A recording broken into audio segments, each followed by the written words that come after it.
The rising sun bled pale gold across the summer sea, and the salt-tinged breeze carried the mournful cry of distant gulls to Storm's End. Robert Baratheon, Lord of Storm's End, Warden of the South, and newly crowned King of the Seven Kingdoms, stood alone upon the battlements, a silhouette cut from storm-black rock. His great shoulders, once heroic with youth's promise, now sagged beneath fur-lined velvet, but the wind still toyed with his thick blue-black hair and tugged at the sable cloak clasped by a crowned stag of scratched bronze. He had slept little. When dawn's first fingers prodded his chamber shutters, he had risen in silence, careful not to wake Cersei beside him, and taken the raven's message to brood where no one would see the ache. The missive felt heavier than the mailed gauntlets that had once made his name in battle. A bird from Dragonstone, sealed with the fiery heart of House Baratheon of the Narrow Sea. Stannis sealed Del. The inked words carved fresh wounds.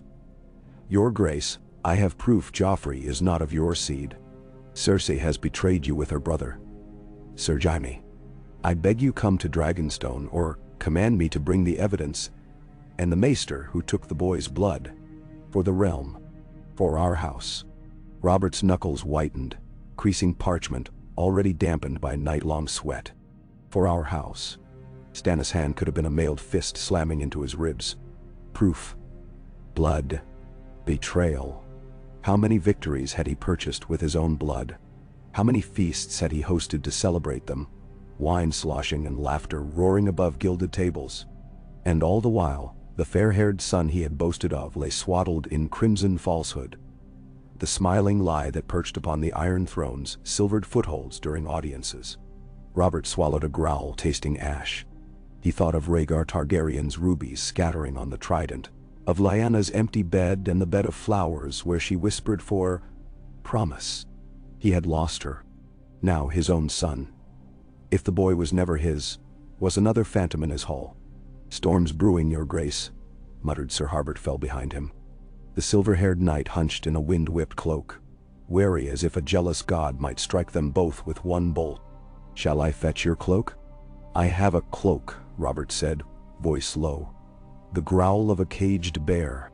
Send for my brother Renly, and summon Maester Cresson now. Sir Harbert bowed low and vanished like mist. Robert lingered in the lone hush. The dawn seemed colder. Did the gods mock him? He had seized a crown but not the truth of his own hearth. And if Stannis spoke true? Boots thumped on wet stone. Renly Baratheon, green-eyed and lean, came at a brisk stride, cloak embroidered with golden stags dancing in sunrise glow. Even half awake, he retained an effortless grace his elder brothers lacked. You sent for me, Robert? Renly. Robert handed him the raven message. Bright eyes swept left to right once. Twice. Brow furrowed. Dragonstone ravens rarely bring glad tidings. Stannis would not jest. No, Robert rumbled. He would not. He stared inland where rolling green met silver sky. Fetch John Arryn from King's Landing. Find him wherever he skulks.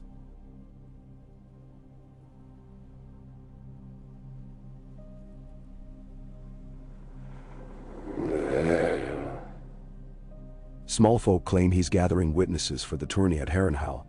Robert's laugh was hollow.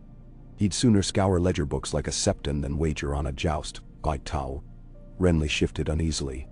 Is it wise to trust the hand with this before we are certain? Robert's bitterness bubbled. John is the only man who ever set me straight. I'll need his head for sense when my heart begins swinging a hammer. He closed his fist. Send swift riders, and speak no word to Cersei. Wake Stannis Maester if need be. Bring proof to King's Landing. Then he. As you command. Renly hesitated, yearning to say more. Renly had the courtier's tongue, but saw the storm rising behind his brother's blue eyes and bowed away.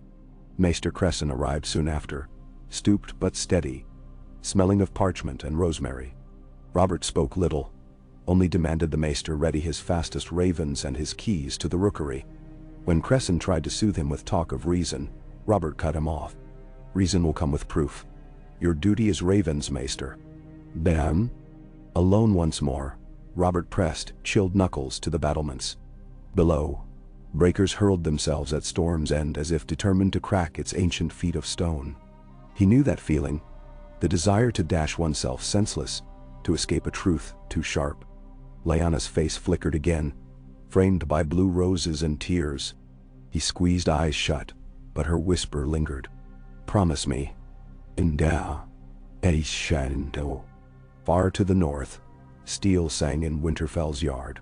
Ned Stark watched two boys spar with blunted practice blades beneath the watchful gaze of Sir Roderick. The ring of metal brightened the crisp spring air, chasing the last of winter's bite from the courtyard. Bran darted in nimble arcs. Robb countered with measured blows, red hair flashing copper. Wolves howled from the godswood beyond. Ned allowed himself a faint smile, until a raven's croak drew him to the maester's tower. The bird bore King Robert's seal, and the letter inside summoned the Lord of Winterfell and Warden of the North to King's Landing, with haste and with secrecy. No further detail. No jest either. Robert's tone ran cold iron.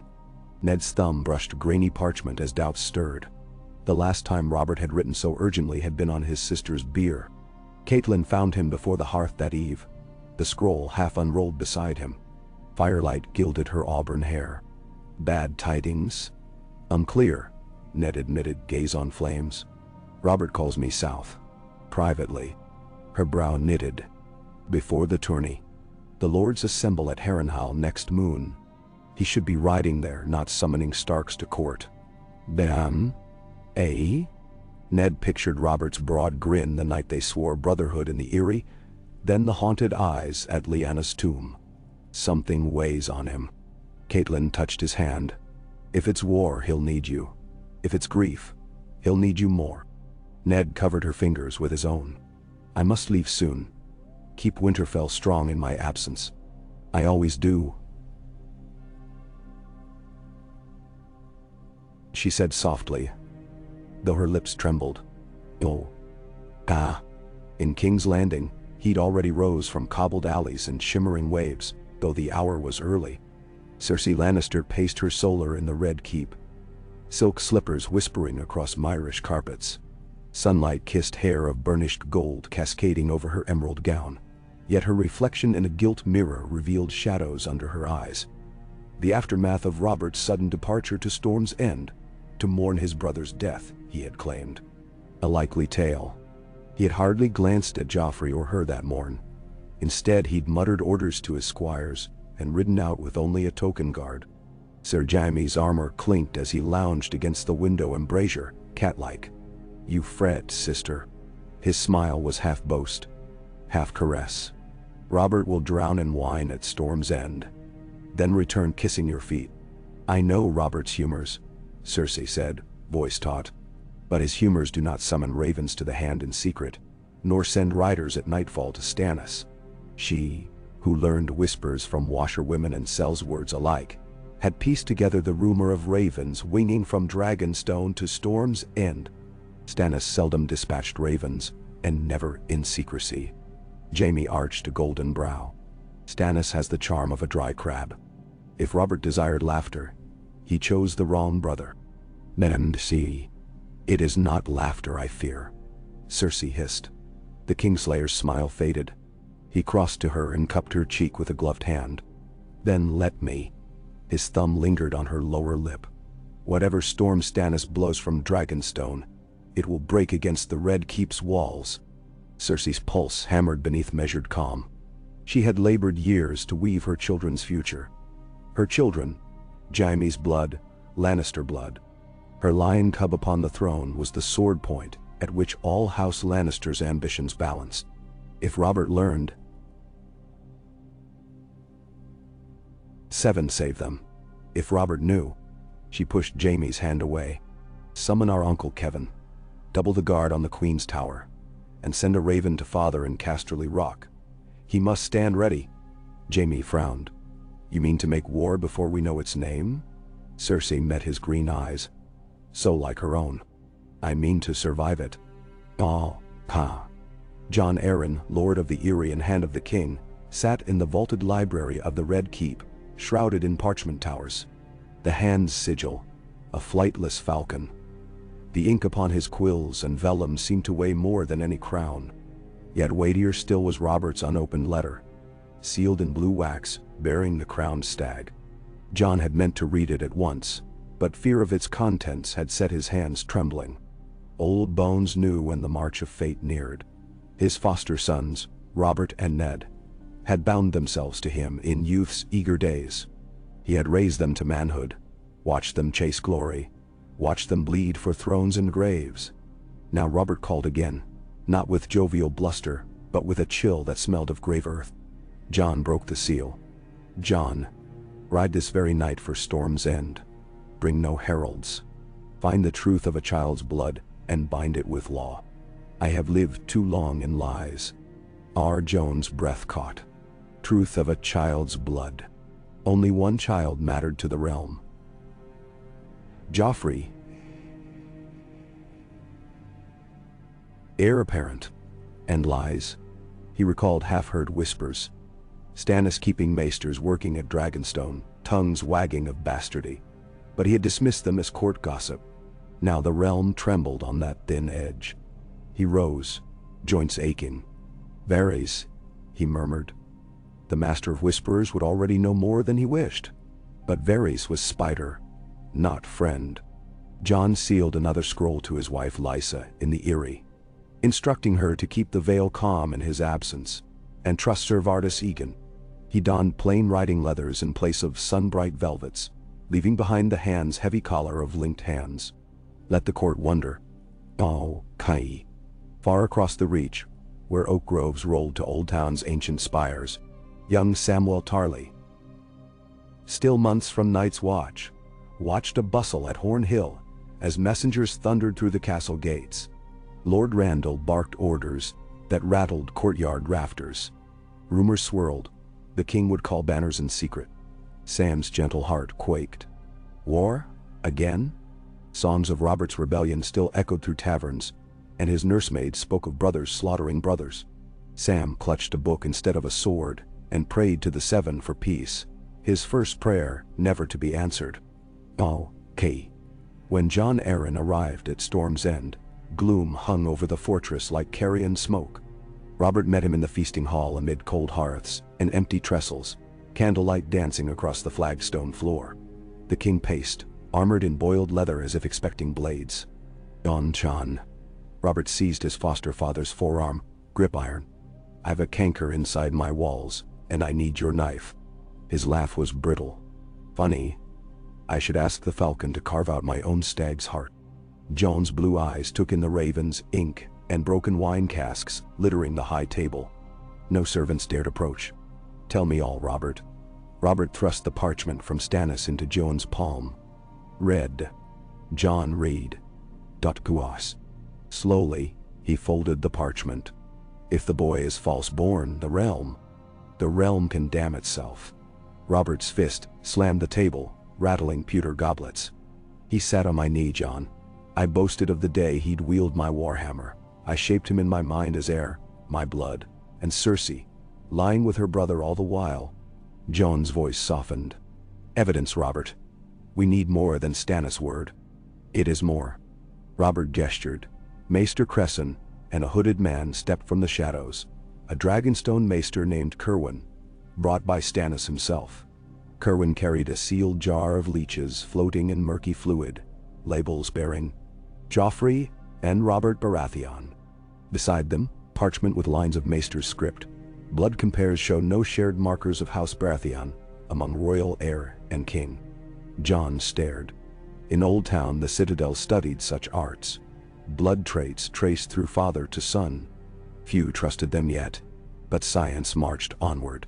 If true, gods help them. Stannis will spread this to every lord, Robert said. He claims loyalty, but his caution is a sword to my throat. I must act before tongues wag. Jon weighed each word. We should confirm with Grand Maester Pycelle. If he testifies, few will gainsay. Then we must quiet Stannis, make certain his loyalty holds. Robert's eyes darkened. Stannis' loyalty is stone. He will obey law until it breaks him. Cersei. She will not obey any law not written in Lannister gold. Oh, ha. 3 days later, Grand Maester Pycelle knelt before Maegor's holdfast in King's Landing, sweating through layered chains of rank. Robert paced before him like a caged boar, hammer of black steel clenched, though no foe stood near. To Pycelle's side, Jon Arryn observed silent as a tomb statue. Renly watched from a corner, jaw tight. Pycelle finished reading Cerwyn's script, his lips trembling. My king, these conclusions are alarming but unproven. Blood magics and herbal reagents the Citadel has not sanctioned. Robert's hammer crashed into a marble pillar, cracking it. Pycelle squealed. Alarming? Unproven? My cuckold's horns grow taller with your dithering. Robert bellowed. Swear on your chain. Are these findings plausible? Pycelle shivered. Yes, in theory. Certain blood traits, pigments, proteins can pass in a father's seed and be measured in the child. If they do not appear. Enough, Robert snapped. He turned to Jon Arryn. Take the samples. Test them in secret at the Citadel. Summon your most discreet archmaesters. When results return, we decide. Pycelle gulped. Your Grace, the Queen. The Queen will know her place, Robert growled, though his eyes betrayed fear. Even a bull fears the red of his own heart's gore. Word traveled in curious ways down alleys and across Bailey walls. Cersei's informants whispered that Robert convened a council without her, that letters winged to Old Town by swift gulls. She confronted her husband in the council chamber. Her beauty bright as wildfire, but lips sharp as Valyrian steel. Robert dismissed the small council, save Jon Arryn. Why do you lock doors between us, husband? She asked coldly. Must I play the supplicant for tidings from my own king? Robert's gaze flicked to her belly as if Joffrey's ghost clung there. We will speak when I return from Harrenhal. Cersei's laugh was golden bells tolling doom. Harrenhal, where knights parade and lords whisper. A convenient arena to decide the fate of a kingdom. Robert's big hand gripped her arm. Whispers will not throw down the Iron Throne, he snarled. But swords might if you force me. She wrenched free. Swords are not beside debts, Robert. Our house funds your crown. Did you forget? Without Lannister gold, your realm starves. Let it, he spat. Steel feeds me better than coin. Cersei's eyes blazed hatred. Then feed on steel and choke.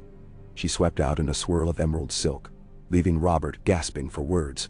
Jon Arryn, silent witness, knew the die was cast. King and Queen now opposed not as husband and wife, but as rival banners. Northward, Ned Stark's party rode through bustling riverlands. As they neared Harrenhal, tents sprouted across fields like blooming banners, bright cloth snapping in wind off God's eye. Jesters juggled before crackling fires, knights polished lances, merchants hawked sausages and Dornish wine. Yet tension prickled beneath the festival air. Rumors of closed doors in the Red Keep, riders galloping at night, Lannister guards doubling. Bards who once sang bawdy praises of King Robert's conquests now chose safer ballads. Ned stopped at a crossroads inn where old Ben Blackthumb, once a master armorer in King's Landing, recognized him. Over ale, Ben whispered. Hear it, my lord. People say the king means to name Stannis heir. Ned frowned. That made no sense. Joffrey was heir. Ben lowered his voice. Others say the queen's been faithless, and dragons stir in Lannisport. He tapped nose. Smoke means fire. Ned's pulse quickened. Had Robert summoned him to stand witness? Lyanna's face flickered. A promise broken, vengeance claimed. Ned would not see another innocent child destroyed. He spurred his horse south faster. Within Harrenhal's towering, blister-scarred walls, Lord Went's servants polished suits of armor bright as new moons in the hall of 100 hearths. Yet not even polished steel could outshine the lords and ladies flocking to the tourney. Oberyn Martell moved like a coiled viper beneath sun-dappled banners. Ser Barristan Selmy, still white as snow, conversed with aging Sir Arthur Dane.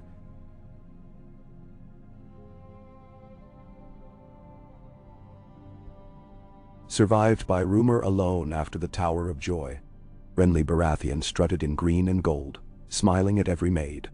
But watchers sensed a shifting wind. The court's laughter rang too high. Cups refilled too swiftly. King Robert arrived with a host of Stormlanders, hammer across his back, but no queen at his side. Small folk murmured. Ned Stark joined him that night and the Solar Lord went offered. Candles cast soft halos around them, but Robert's face bore hard lines. 7 hells, Ned, I've missed you. Robert embraced him, 2 bears colliding. When they parted, Ned studied his friend's eyes. Sorrow drowned in anger. Robert swallowed wine and spoke in raw whispers. I fear I have slain no dragons at all, Ned. My war ended, but its rot begot bastard kings. Ned's quiet voice steadied him. Tell me. Robert told all, and Ned listened, each word a drop of poison. When Robert finished, silence yawned. Ned stared at the hammered iron hearth, seeing ice-blue eyes of children. Joffrey grinning cruelly. Tommen's shy smile. Myrcella's pretty curtsy. Children entwined in adults' sins. 8 to hands Tourney in King's Landing, you plucked me from grief. Robert said hoarsely. Pluck me now from rage, old friend. Ned's voice cracked. Proof is needed. And after, he sighed. After, you must be king and father both. Robert closed bloodshot eyes. Father to none, perhaps. Okay. Grand Maester Pycelle arrived days later, bearing sealed Citadel letters. Jon Arryn, Ned, and Stannis assembled in Robert's private pavilion, while lords competed on the tilt outside. Trumpets blared, steel clanged, and cheers surged like storm waves, yet within the pavilion, hearts thundered louder. Pycelle's hand shook as he read. Archmaesters Velen and Parvis confirm. The samples, labeled as you requested, share no paternal markers. The probability of shared sire is less than 1 in. His voice faltered beneath Robert's stare. Stannis' lips thinned. The boy is a bastard. Jon Arryn exhaled as though deflating. Ned's jaw clenched. Robert's skin flushed crimson, veins bulging at temple. Then I'm a kinslayer in my own marriage bed, Robert growled. And the kingdom sits on a lie. Ned stepped forward. We must proceed with care. Send for the High Septon. Have him judge the charges, present the evidence. Call a great council of lords, paramount. If Cersei is guilty, the law. Law? Robert's laugh was savage. Did law save Lyanna? Damn the law. My hammer will. He seized the massive weapon. I'll drag Cersei before wolves and men. I'll smash her nightly hoard of crimson paste. Then I'll crown Stannis, true heir. Stannis coughed, cheeks paling. The lords love Renly more. They may not accept. Let them choke. Robert roared, flipping a banquet table. I am king. If the realm will not cross blades for its honor, I will. Jon Arryn grabbed Robert's arm. Restraint. Robert. You destroy more than Lannister pride. The realm. Robert tore free. Realm be damned, he hissed. Tell no one until I give word. Tonight we ride for King's Landing. My stag will gore the lion in its den. Jon Arryn met Ned's eyes, pleading. Desperate. Ned stepped between them. Robert, think of the children. They will be. Their mother made them abominations. Robert's voice broke. I pity them. But pity is no father's crown. He pushed past. Warhammer in fist, he strode from the pavilion into sunlight, where shouts of Lancel heralded a joust. The king's shadow, cast by late-day sun, stretched long over Harrenhal's scorched courtyard, darkening banners of stag and lion alike. As dusk settled, Cersei Lannister, still in King's Landing, knelt before a weirwood box, gift from Qyburn, containing vials of pale amber draught. Milk of the poppy, promised the rogue maester. To grant new moons sleep for troubled kings. Yet Cersei knew potions for sharper ends. A single drop in wine could loosen tongues. 2 might hush them forever. She touched the vial's glass and felt her heartbeat echo. War approached, and her children's lives weighed in each fragile bottle. Footsteps. Qyburn entered, cloak smelling of myrrh and decay. Your Grace. Cersei rose, face marble calm. Prepare the draft. For the king? For any who would unseat my son. She met his dark eyes. And ready ravens to River Run and Highgarden. We will not stand alone. Qyburn bowed. Ace, you command. K. On the King's Road south of Harrenhal, Robert's war party thundered through moonlit scrub. Stormlanders, Crownlanders, and a contingent of disquieted Riverlanders under Lord Jason Mallister. The king rode at the fore, hammer across his lap, cloak snapping. Jon Arryn followed, composing in his mind edicts to forestall civil war. Ned Stark, beside him, whispered silent prayers to old gods and new. When a wailing farmer flagged them at a crossroads, Robert nearly rode him down. The man groveled and spoke of lions raiding his storehouses, Lannister men scouring for grain. Robert spat. Cersei sharpens claws. Ned's breath misted in cold night air. If lions and stags clash, wolves will be called as well. He thought of Winterfell, of Robb shouldering a lord's mantle too soon, of Catelyn's steady hands. The North must choose. All must choose. Yandy, Ishaw and Hay. At Craighall Castle, Sir Jaime Lannister inspected columns of fresh-forged spears. His gold and white armor glittered in torchlight. Messages from his sister crackled in his pouch. Hold the west. Gather banners. Delay Baratheon hosts if they march. Jaime hefted a spear, lips twisting. Delay, he muttered. Ace, if Robert can be delayed by anything short of death. His uncle Kevin approached. We ride at first light. The Casterly rock levies muster near the Golden Tooth. Tywin commands from the rock itself. Hell march once all are assembled. Then? Jaime twirled the spear and smirked. Then let's hope my brother Tyrion brings better jests than swords, for we'll need laughter before this is over. Kevin's face hardened. We may need dragons before this ends. Pray our gold is enough. In Old Town, Archmaester Velen gazed from the high tower windows at glimmering lantern ships preparing for night's tide. The Citadel rarely meddled in crown affairs, but blood tests on a king's heir were no minor potion. Velen fingered the ring of yellow gold upon his chain, the link of mathematics, and sighed. Truth never bows to crowns, he whispered. A novice approached, trembling. Messages from the King's Landing Rookery, Archmaester.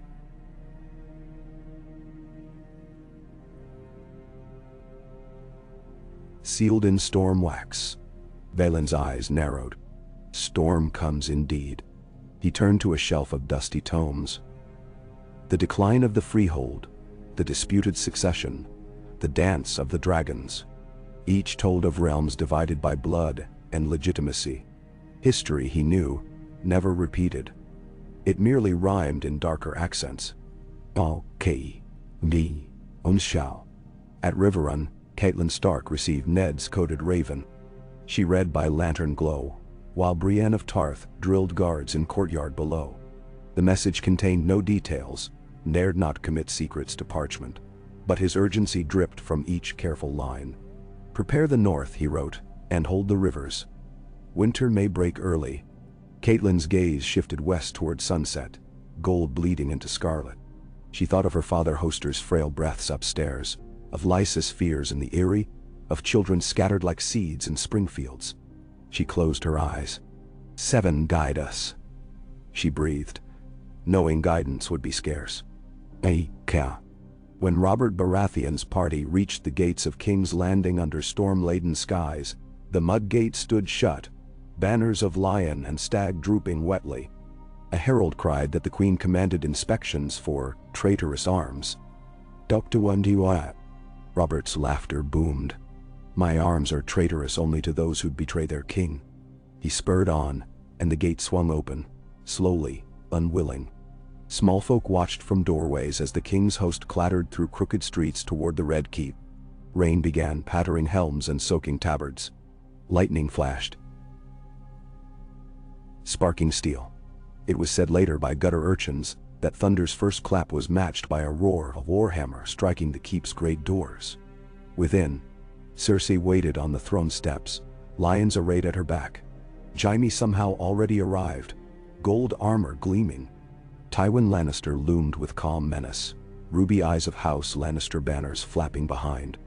Robert halted halfway up the hall. The realm's great men, Jon Arryn, Ned Stark, Stannis, Renly, fanned behind him. Dripping rain. Silence crushed air as two houses measured each heartbeat. Robert's voice cracked across stone. "Wife, bring me my son." Hammer tilted towards Cersei like a judge's mallet.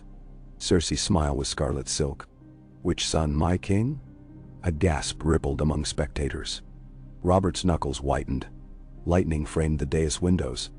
Jaime laid hand upon sword hilt, though no steel rang yet. Cersei descended one step. "You've returned from Harrenhal to parade your whore's rumor. Shall we weigh whispers against gold?" Robert's answer was the thunder of his hammer striking the floor. "I weigh truth against lies. And I have truth." He gestured. Jon Arryn produced, sealed, Citadel scrolls. Pycelle, summoned by summoners, trembled forward reading the findings. Gasps grew. Lords shifted. One young knight fainted. Tywin's face remained stone, but lions behind him bristled. Cersei's laugh rang brittle. Men in robes claiming sorcery. Blood unless proven, proven unless. She stepped closer, eyes blazing.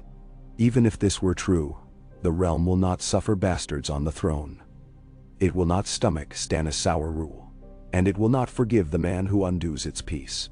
Robert's fury burned cold now. "There has been no peace, only silence around your feast of lies." He advanced, hammer raised. Jaime stepped between king and sister, sword sliding free with a hiss, bright as dawn. Behind Robert, Ned's hand found ice pommel. Stannis drew steel. Renly hesitated.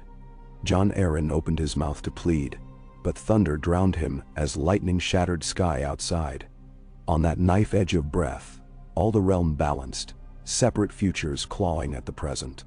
Some said they felt the godswood heart tree groan 1,000 leagues away. Some swore they heard Rhaegar's ghostly harp. All agreed they saw the beginning of the storm that would shatter crowns. A.K. Beyond the capital, ravens beat black wings into night, scattering truth like crows plucking corn. In the north, deer wolves howled. In the west, lions unsheathed claws. Across the narrow sea, a silver-haired exile felt a chill and looked to the red comet's fall. None yet knew which color dawn would bear, but dawn would come crimson. And beneath the Iron Throne, shadows pooled, twin serpents twining. One of justice, one of vengeance. Only time would reveal which would strike first, and whose veins the poison would claim. K.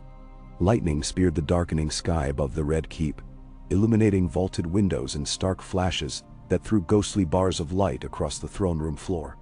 The hiss of rain, those shutter slats, felt like a swarm of whispers, agitated, accusing. Robert Baratheon and Jaime Lannister faced one another at the midpoint of that cavernous hall. Hammer opposite sword, storm-black cloak opposite lion-pale armor. Between their locked gazes swirled years of companionship turned to sudden venom. Tourneys won and drunken songs and battlefield laughter. Now unmade by the cold lattice of betrayal, caught in a single strand of golden hair on a single boy's head. Jon Arryn moved first. The hand stepped forward, aged joints aching yet regal in calm authority, and extended a palm toward each man as though he alone could hold back thunderheads. "Your Grace," he said, voice low yet resonant, "and Sir Jaime, there are children in these walls, and lords in the city who will spill one another's blood at the first shout. Speak no sword's tongue here. Let us withdraw to the council chamber and weigh proof against defense as law commands." For an instant, Robert's chest heaved with fury too raw for words. His hammer's head trembled like a sun-struck anvil. It wanted to fly, to crunch gilded steel and lion's bone. Yet Joan's hand on his forearm was a tether to earlier days, to Robert clutching the Erie's ramparts and vowing to save Ned's sister, to boyhood vows forged in honor. Robert exhaled a ragged breath that smelled of sour wine and swallowed rage. "Jaime sheath," Robert growled, gaze pinned to the Kingslayer's masked face. Swear by your sword that no Lannister blade will rise till this matter is decided before the lords." Jaime's eyes, green flecked with wary calculation, flickered toward Cersei at the dais. The queen gave the tiniest incline of her chin, an actor's cue in a silent tragedy. Slowly, Jaime reversed his sword, touched pommel to chest, and slid it home with a whisper. "I swear no Lannister blade shall strike first," he said, the Kingslayer's oath sliding over the stones like oiled silk. "I will defend my sister's honor with words until words fail." "Words have already failed your sister," growled Stannis behind Robert, gauntlet resting on sword belt. His hooded eyes were burning coals in a sea of saltwater discipline. Yet let the realm see them fail once more. So no man may say judgment was hurried. Robert gave a curt nod. Then, so be it. Lords Paramount will hear proof at dawn. Meanwhile, all royal children remain in their own chambers, under guard of both throne and lion. He slammed the warhammer's spike onto the marble floor, gouging a white shard that skittered like a broken tooth. Maegor the Cruel turned this hall into a charnel house when men defied him. "I'll not sully my reign with the same." Cersei's painted lips curved. "How noble of you, husband. Do you think songs will remember restraint or victory? They will remember truth." Robert pivoted, cloak flaring, and strode for the doors. Jon Arryn and Stannis fell in behind him. Ned lingered a breath longer, offering Cersei one grave nod of respect owed a queen. She answered with a look so cold it iced the torchlight, then turned away in a swirl of emerald brocade. Down in the belly of the keep, torches guttered along narrow turns where damp stone dripped and unseen rats squealed at the scent of men. Davos Seaworth padded behind Stannis, salt-calloused hands brushing the hilts of the short dirks hidden beneath his cloak.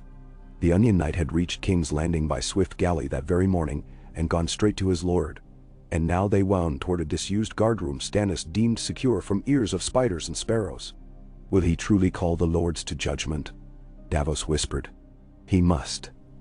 Stannis answered, voice iron rasp. Robert is a slave to honor as to a lee. He will keep the semblance of law until anger looses his hand. We have a window measured in candle inches, no more. He halted beneath a rust-freckled lantern and turned his unflinching gaze on Davos. You will sail tonight for Dragonstone. Bring Maester Kerwin's copies, every shred. If the worst happens, I'll need proof beyond my corpse. Then no. Davos swallowed. I'll sail, my lord, but shall I not stay to defend your name? My name is defended by truth, Stannis said. But truth drowns when liars cut its tongue. The sea keeps what lies are too heavy to float. Go. Davos pressed a fist to his heart and vanished into the torch shadow with the hush of a seasoned smuggler. Stannis watched until darkness swallowed him, then turned, jaw clenched. He wanted to storm back up those stairs, drag Cersei in chains before the Iron Throne, and flog Jaime Lannister before the eyes of every baseborn page. Yet Robert had chosen delay, so Stannis would wait, exactly as long as honor required, not an instant more. High in the Tower of the Hand, candles sputtered against a howling draft, as Ned Stark and Jon Arryn stood beside a table, strewn with maps and sealed letters. Outside, rain lashed the window shutter so fiercely, it seemed the sea itself had risen to drown the capital. Catelyn will be worried, Ned said, running a thumb over the black wolf stitched on his doublet. I sent no word of why I came. If fighting begins before she is warned. Jon laid a gentle hand on his foster son's shoulder. Write her tonight. The storm may yet pass.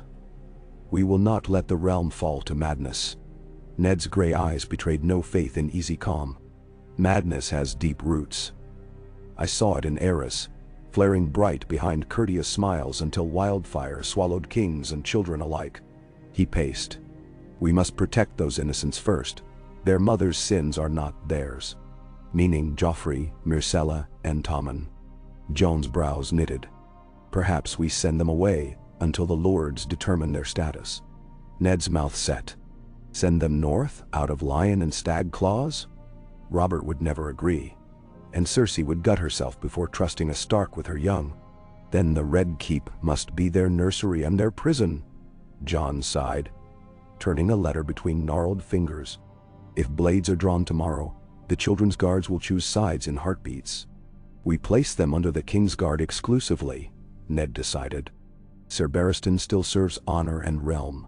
No man doubts his oath. Jaime will be torn between vows and blood. Let that tear hold him still. He reached for quill and parchment. I will draft orders for Robert's seal. Jon watched him scratch angular northern script and suddenly felt the weight of decades. Robert roaring at feasts, laughing too loudly to drown heartbreak. Ned's silent sentinel at his side. He remembered them at the Eyrie, still boys with rusted mail and swelling dreams. All their battles won, yet here they stood upon another field. None could see but all would bleed upon. He prayed to the Seven, though he trusted them little, that dawn might bring mercy. Yea. Ni. Ow. End your day. I know. Ayer. Ger. Elroes. Elsewhere in the labyrinth of passages, Queen Cersei dismissed her last handmaiden and barred the door. A single candelabrum painted molten shapes over shelves, laden with codices on poisons and rare essences, recent gifts from Qyburn. She drew out the slender vials he'd prepared. Amber liquids shimmered like trapped sunset. She set them upon a velvet cloth and studied their subtle hues. Too much, and the victim convulsed before onlookers. Too little, and suspicion lingered. She required a whisper, thin blade. Silent, invisible, yet sure. Milk of the poppy laced with strangler. Tears of Lys, folded inside arbor gold. Each choice carved a separate future. Jaime slipped in through the servant's door. Only his sister ever saw him so unguarded. No cloak of arrogance, golden hair damp and curling against flush temples. He closed the latch with deliberation. Did you see his face? Cersei asked without turning. That swollen rage, like a boar cornered by dogs. He would have killed me then had the hand not raised his wrinkled palm. He may kill you yet, Jaime said. Unless you flee tonight. Cersei laughed, low and dangerous. Flee? And leave my son in that butcher's care? Never. She lifted a vial to the candle and watched thin liquid swirl. Robert must die, and swiftly. Jaime's jaw tightened. Brother or not, he is still my king. Your vow binds you to his corpse, she hissed, turning. I bind you with blood. Will you leave Joffrey prey to Stannis? To those stark brutes who hate anything not carved of snow? Jaime's hesitation was a candle guttering in sudden draught. He thought of Joff's smirk, Myrcella's sweet laugh, Tommen chasing a fat orange cat down the privy stairs. His children. His. What poison? He asked, voice hollow. No poison at all, she said. Wine. He drinks until dawn each night. Put this in the last skin of strong wine. He'll pass out, never waking. She pressed the vial of colorless tears into his hand. No Markite. No struggle. Dandawan. Jaime weighed the glass.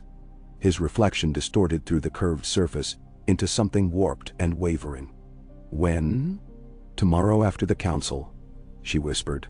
Before he can rally the lords to his cause. One sip, and the realm is ours again. Jaime set the vial upon the desk with trembling fingers. If I do this, there will be war still. Stannis will cry foul. Renly will call banners. Tywin may crush them, but we will drown the land in blood. Cersei cupped his cheek, nails grazing stubble. Better drowned in Lannister crimson than ruled by Baratheon filth. Choose me, Jaime. Choose our children. Ben Samhain. The Kingslayer closed his eyes. And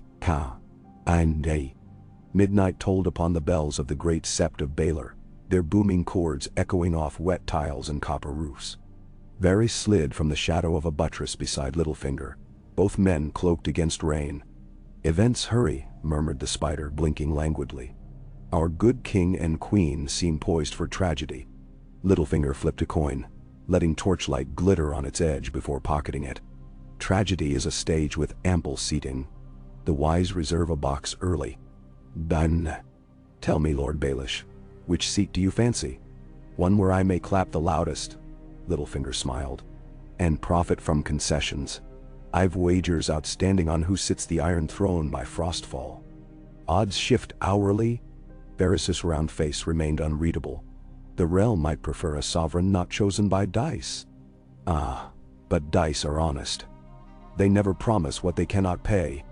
Littlefinger's grin thinned. King Robert's purse is light. Queen Cersei's is heavy.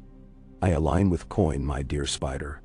He tipped an imaginary hat and melted into the night's weave of alleyways. Varys watched him go, then turned gaze south where flickers of campfires from the surrounding hills showed thousands of men bedding in muddy fields.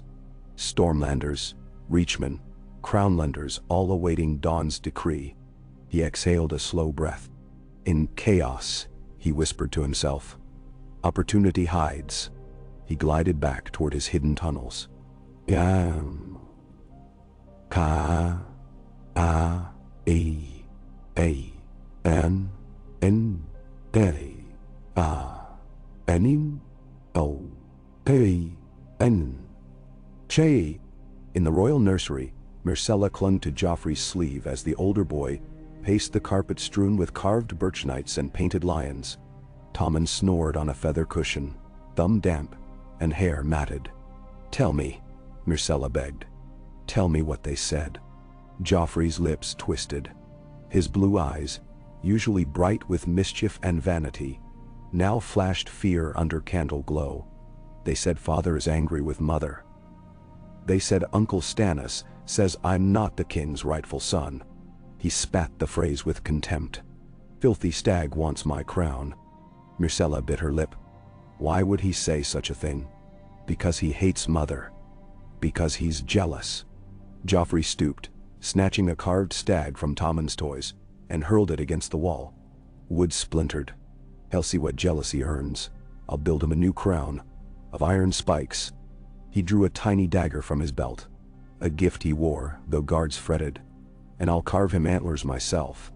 Myrcella's chin trembled. But if father believes him, father's a drunken oaf. Joffrey paced. Mother will protect us. And the Hound. And grandfather's armies. He sheathed the dagger and knelt to Tommen, shaking him awake. Come, wake. Tomorrow we show those traitors who rules. Tommen blinked, eyes heavy. Can I have lemon cakes? I'll buy you a whole bakery, Joffrey said, voice fierce yet tender. When I'm king in truth, cakes will flow like wine. Myrcella pressed her forehead to cold glass, watching rain snake paths down the pane. Somewhere beyond the dark clouds, the sun lay waiting. She prayed it would rise on laughter, not screams. A.K. Ondia. The sun did rise, blood orange through tattered slate clouds, painting King's Landing rooftops in fiery wash. The air smelled of wet straw, horse sweat, and trepidation. In the throne room, lords assembled. Mace Tyrell with a retinue of bright rose banners, Hoster Tully's emissary Sir Brynden Blackfish, Balon Greyjoy's sullen envoy damp with salt travel, and a dozen lesser bannermen of Storm's End.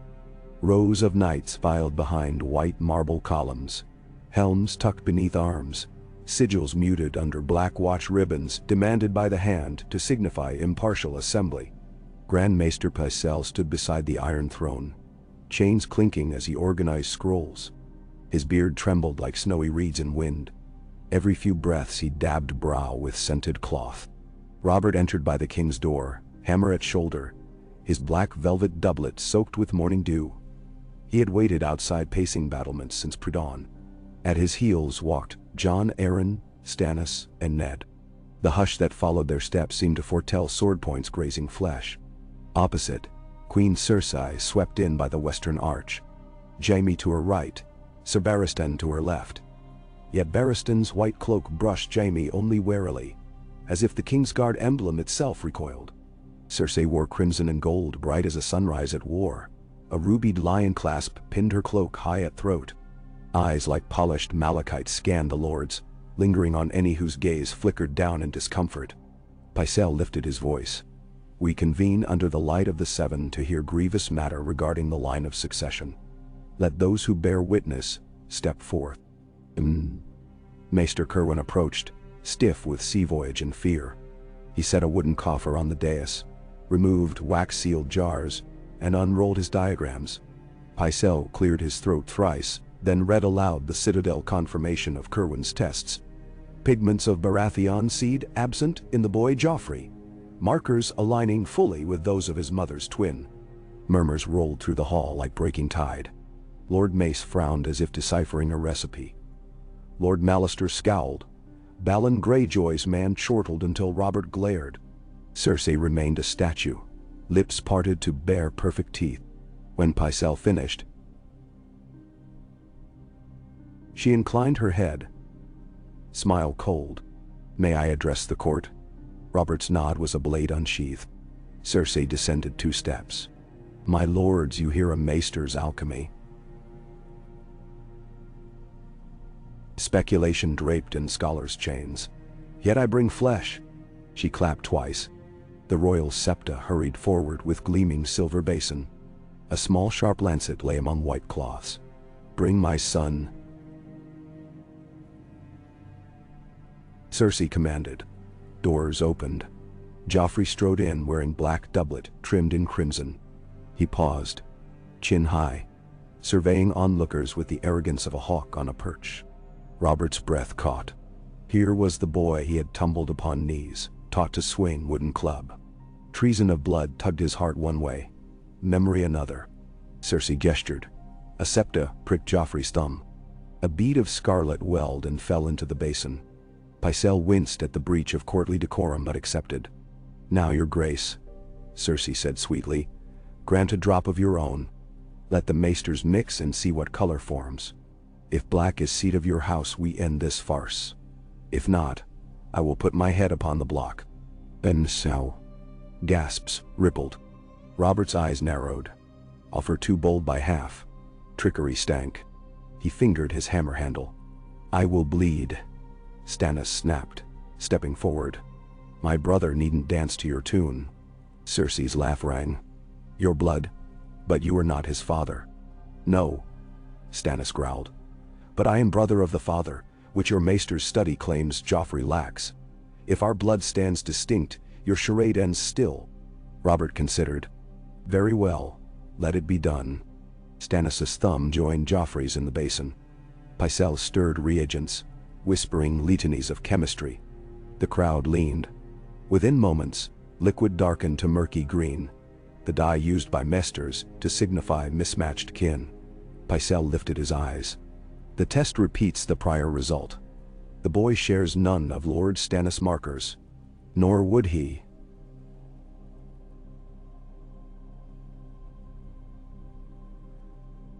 Cersei purred.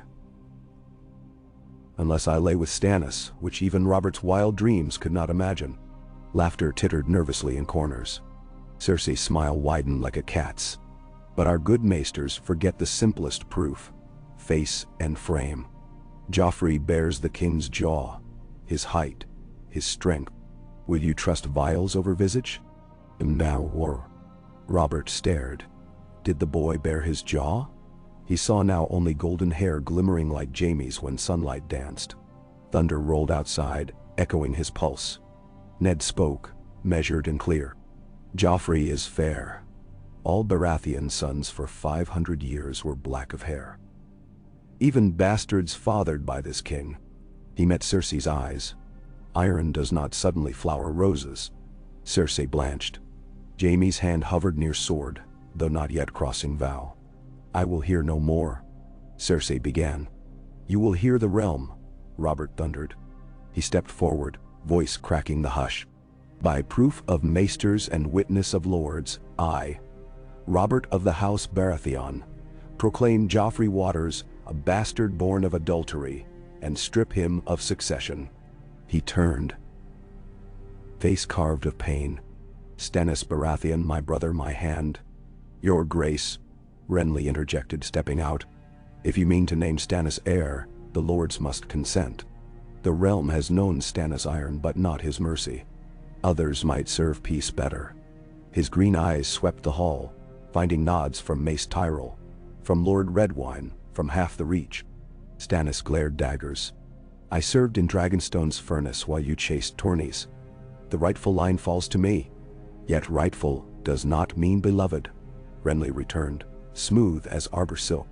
The hall erupted in voices. Tyrell bannermen calling for Renly, Stormlanders swearing for Stannis, Riverlords uncertain. Jaime's hand now firmly clasped sword. Across the court, Sir Barristan's brow furrowed in dread. Robert's scream cut the clamor. Silence. He raised the hammer overhead. The uproar died. By the Seven, I'll not see another Mad King's court. Each lord who bends knee to Stannis will remain. Those who name Renly may remain. But any who draw steel today, I'll feed to the crows. From the dais, Cersei watched alliances fracturing. Opportunity gleamed sharper than Jaime's blade. She spoke swift. And what of my daughter and younger son, your grace? Will you bastardize all for my sins? Will you tear babes from cradle to forge a crown of bones? Robert faltered. Myrcella stood near Column, eyes wide. Tommen hid behind her skirts. Children, their guiltless faces hammered his wrath. He sighed a tremor at the edge of tears. They will remain my wards, he decided, raised with honor, married to good houses when grown. But they are no heirs of mine. Cersei's fists whitened. Jaime's breath hissed. Pycelle shuffled, blinking. Then, your grace, we must record new line of succession and call the High Septon to bless. The great doors slammed open. Sandor Clegane strode in. Helmet under one arm, his burned jowl mottled. Beg pardon, your grace, he said, bowing stiffly. But gold cloaks report Lannister and Baratheon men clash at Mud Gate. Blades drawn, 3 dead. The hush fractured into panic. Lord shouted orders. Robert cursed. Jaime moved toward Cersei instinctively. Barristan blocked his path, white cloak fluttering. Their gazes locked, oaths colliding with blood. Robert shouldered his hammer. Jon, he growled. Secure the Hand's tower. Bring ravens to call peace. Ned, ride to the gate. End the fighting. Stannis, gather city watch captains in the yard. Renly, see those Tyrell Rosemaids, knelt to whichever route they fancy, but keep them from dueling. He marched past Jaime, whispering harshly, touch your sword, and we finish it here. Jaime did not move. The throne room dissolved into eddying edicts. Stark men barreled out, Stormlanders clattering behind. Lannister guards guided Cersei and children through side passage. Pycelle tottered after,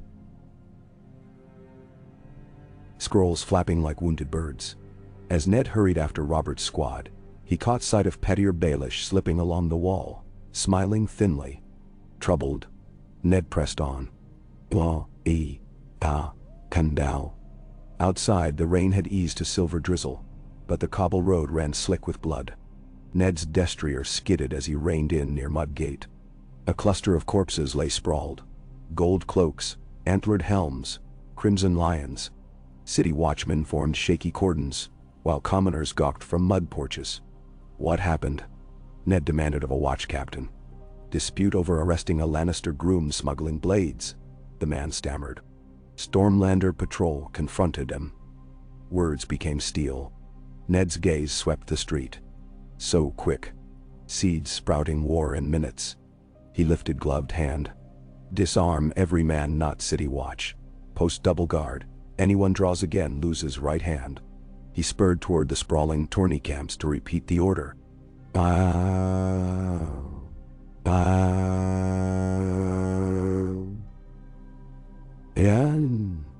That night, the city slept little.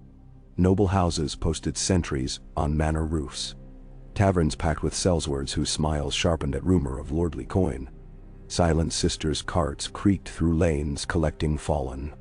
Above, the Red Keep's towers were dim, save for a single lantern in the Tower of the Hand, where Jon Arryn scribbled furious letters.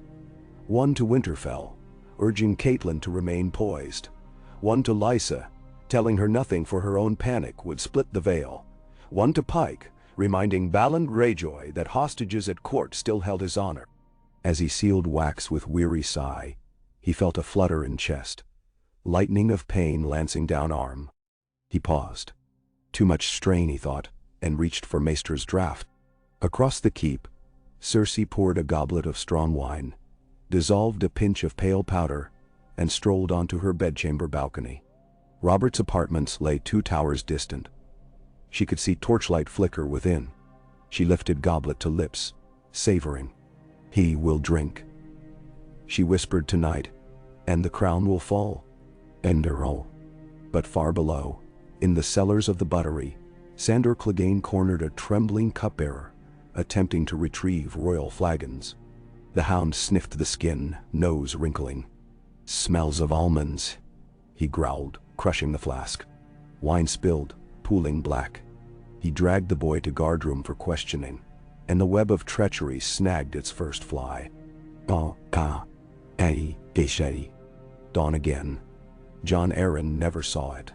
Maids found the hand collapsed at his desk, wax seal still warm beneath his cheek, heart undone by strain and age. Within the hour, ravens soared across a waking sky with one echo. "The hand is dead." Grief struck Ned like axe to bark.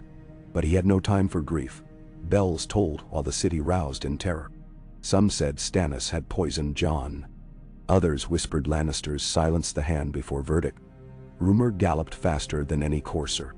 Robert staggered into the solar where Ned stood over Jon's body. His eyes were red, voice raw. "7 curse this day. Ned, He choked, knelt, kissed Jon's cold brow. "I make you hand." Ned recoiled. "Robert, I cannot." "You must," Robert barked. "Jon would bid it. Stannis has armies to raise. Renly has none but friends. You alone I trust to shepherd order." He gripped Ned's collar. "Accept, or I lose my crown and my head." Ned looked down at Jon's still face. Saw peace even in death. Duty pressed heavy. He nodded slowly. "For the realm." "Wow. Evening cloaked the city when Jaime Lannister approached the royal stables, disguised in drab cloak, a wineskin tucked beneath arm. He had spent the day pacing, hearing news of Jon Arryn's death, Robert's new hand, Sandor's arrest of poison-running page. Threads tangled. Doubt gnawed his resolve as maggots a corpse. Yet Cersei's voice echoed. "Choose me. Choose our children." A stableboy eyed him, but Jaime's coin and swagger dismissed questions. He found Robert's warhorse still saddled. The king meant to ride the walls ere supper. Jaime uncorked wineskin, filled earlier at Cersei's order, spiked with tears of lies, and poured into the king's silver-bound flask tied to saddle. Clink of hoof behind. Jaime froze, hand on flask. Sir Barristan Selmy emerged, white cloak bright even in gloom. "Sir Jaime," Barristan greeted. "Seldom do Kingsguard fetch tack." Jaime forced grin. "My limbs itched for work. Idle hands sharpen rumors, they claim." Barristan approached, gaze steady as winter sea. "Rumors say poison hunts the king. I inspect all drink that passes his lips." He extended gauntlet. Jaime's heartbeat hammered. He weighed drawing sword. Selmy might best him still. Instead, he produced the flask calmly. "Be my guest." Barristan uncorked, sniffed, sipped a drop. Merely arbor red. He returned it. "Yet caution counsels me to empty it." Jaime shrugged, heart racing. Barristan tilted flask, letting wine splash onto straw. Poison lost. Jaime exhaled slow relief. Honor had spared him the stain of regicide. But as Barristan turned away, Jaime realized Cersei would not relent. Another skin, another spy, another night. Choice delayed, yet returned. Days blurred. Hand Ned convened small council thrice daily, struggling to douse fires of rumor with proclamations of loyalty. Stannis departed secret by night for Dragonstone, promising return with fleet and proof none would deny. Renly remained, courting reach lords with feasts heavy on rose petals and light on gravity. Mace Tyrell listened, calculating dowries.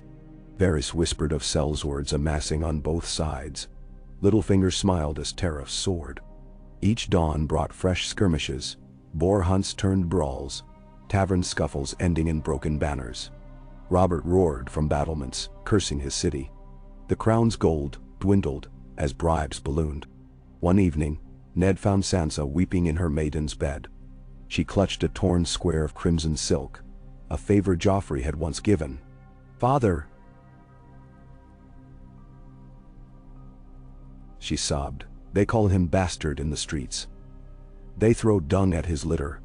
They say mother is whore." Tears shone like autumn dew. Ned's heart cracked. He smoothed her hair. "Words are wind. Your mother is honor incarnate. The realm is confused, child. Soon truth will set all straight." "But I love him," she cried. "Love can live in truth, or it cannot live at all," Ned whispered. Thoughts drifting to Catelyn, to vows kept and broken. He felt the weight of his new seal heavy on chain. He resolved then, if justice could not save innocence, he would save his own children. He summoned Jory Castle. "Make ready to escort my daughters north. At first light, quietly. AKK. Mind Swata. Dragonstone. Storm lashed the crooked towers as Stannis paced the stone drum, digits clasped behind back. Davos returned soaked but triumphant. Parchment sealed in waterproof oilskin. The Citadel copies, the original ledger of Cerwyn, sworn statements from midwives of Storm's End attesting all Baratheon children born there black of hair, Davos said. Enough to sway any lord of sense. "Lords of sense," Stannis muttered, "are fewer than fingers on my hand." He glanced at foreshortened fingertips, tokens of Davos' smuggling past. Stannis had taken the joints yet raised him to knighthood, a balance of justice and mercy. He sighed. "Ready my fleet. When wind calms we sail." Davos hesitated. "And the Red Woman?" "She says the Lord of Light shows shadows in flames. Shadows of victory, if you embrace his fire." Memorandum. Stannis' jaw flexed. "I trust truth, not pyres. Yet let her pray. Prayers cost nothing." He turned a window slit, where black waves crashed. Somewhere beyond lay King's Landing, a tinder barrel awaiting spark. A-K-A-Ka. In the far north, Jon Snow stood atop the wall, eyes scanning land of frost. The wind carried rumors even here. Crows from south brought scraps of parchment. Hand dead. Baratheon quarrel. Lions roar. Jon's lungs filled with icy breath. "Wars south of the neck," mused Lord Commander Mormont, joining him. "Yet the true war looms here. Men always forget." Jon nodded, watching snow devils dance. He wondered whether Robb might ride to battle soon, whether Arya still chased cats through Red Keep corridors. He clenched cold fingers on hilt of Longclaw. Duty bound him, yet heart strained south. Cow.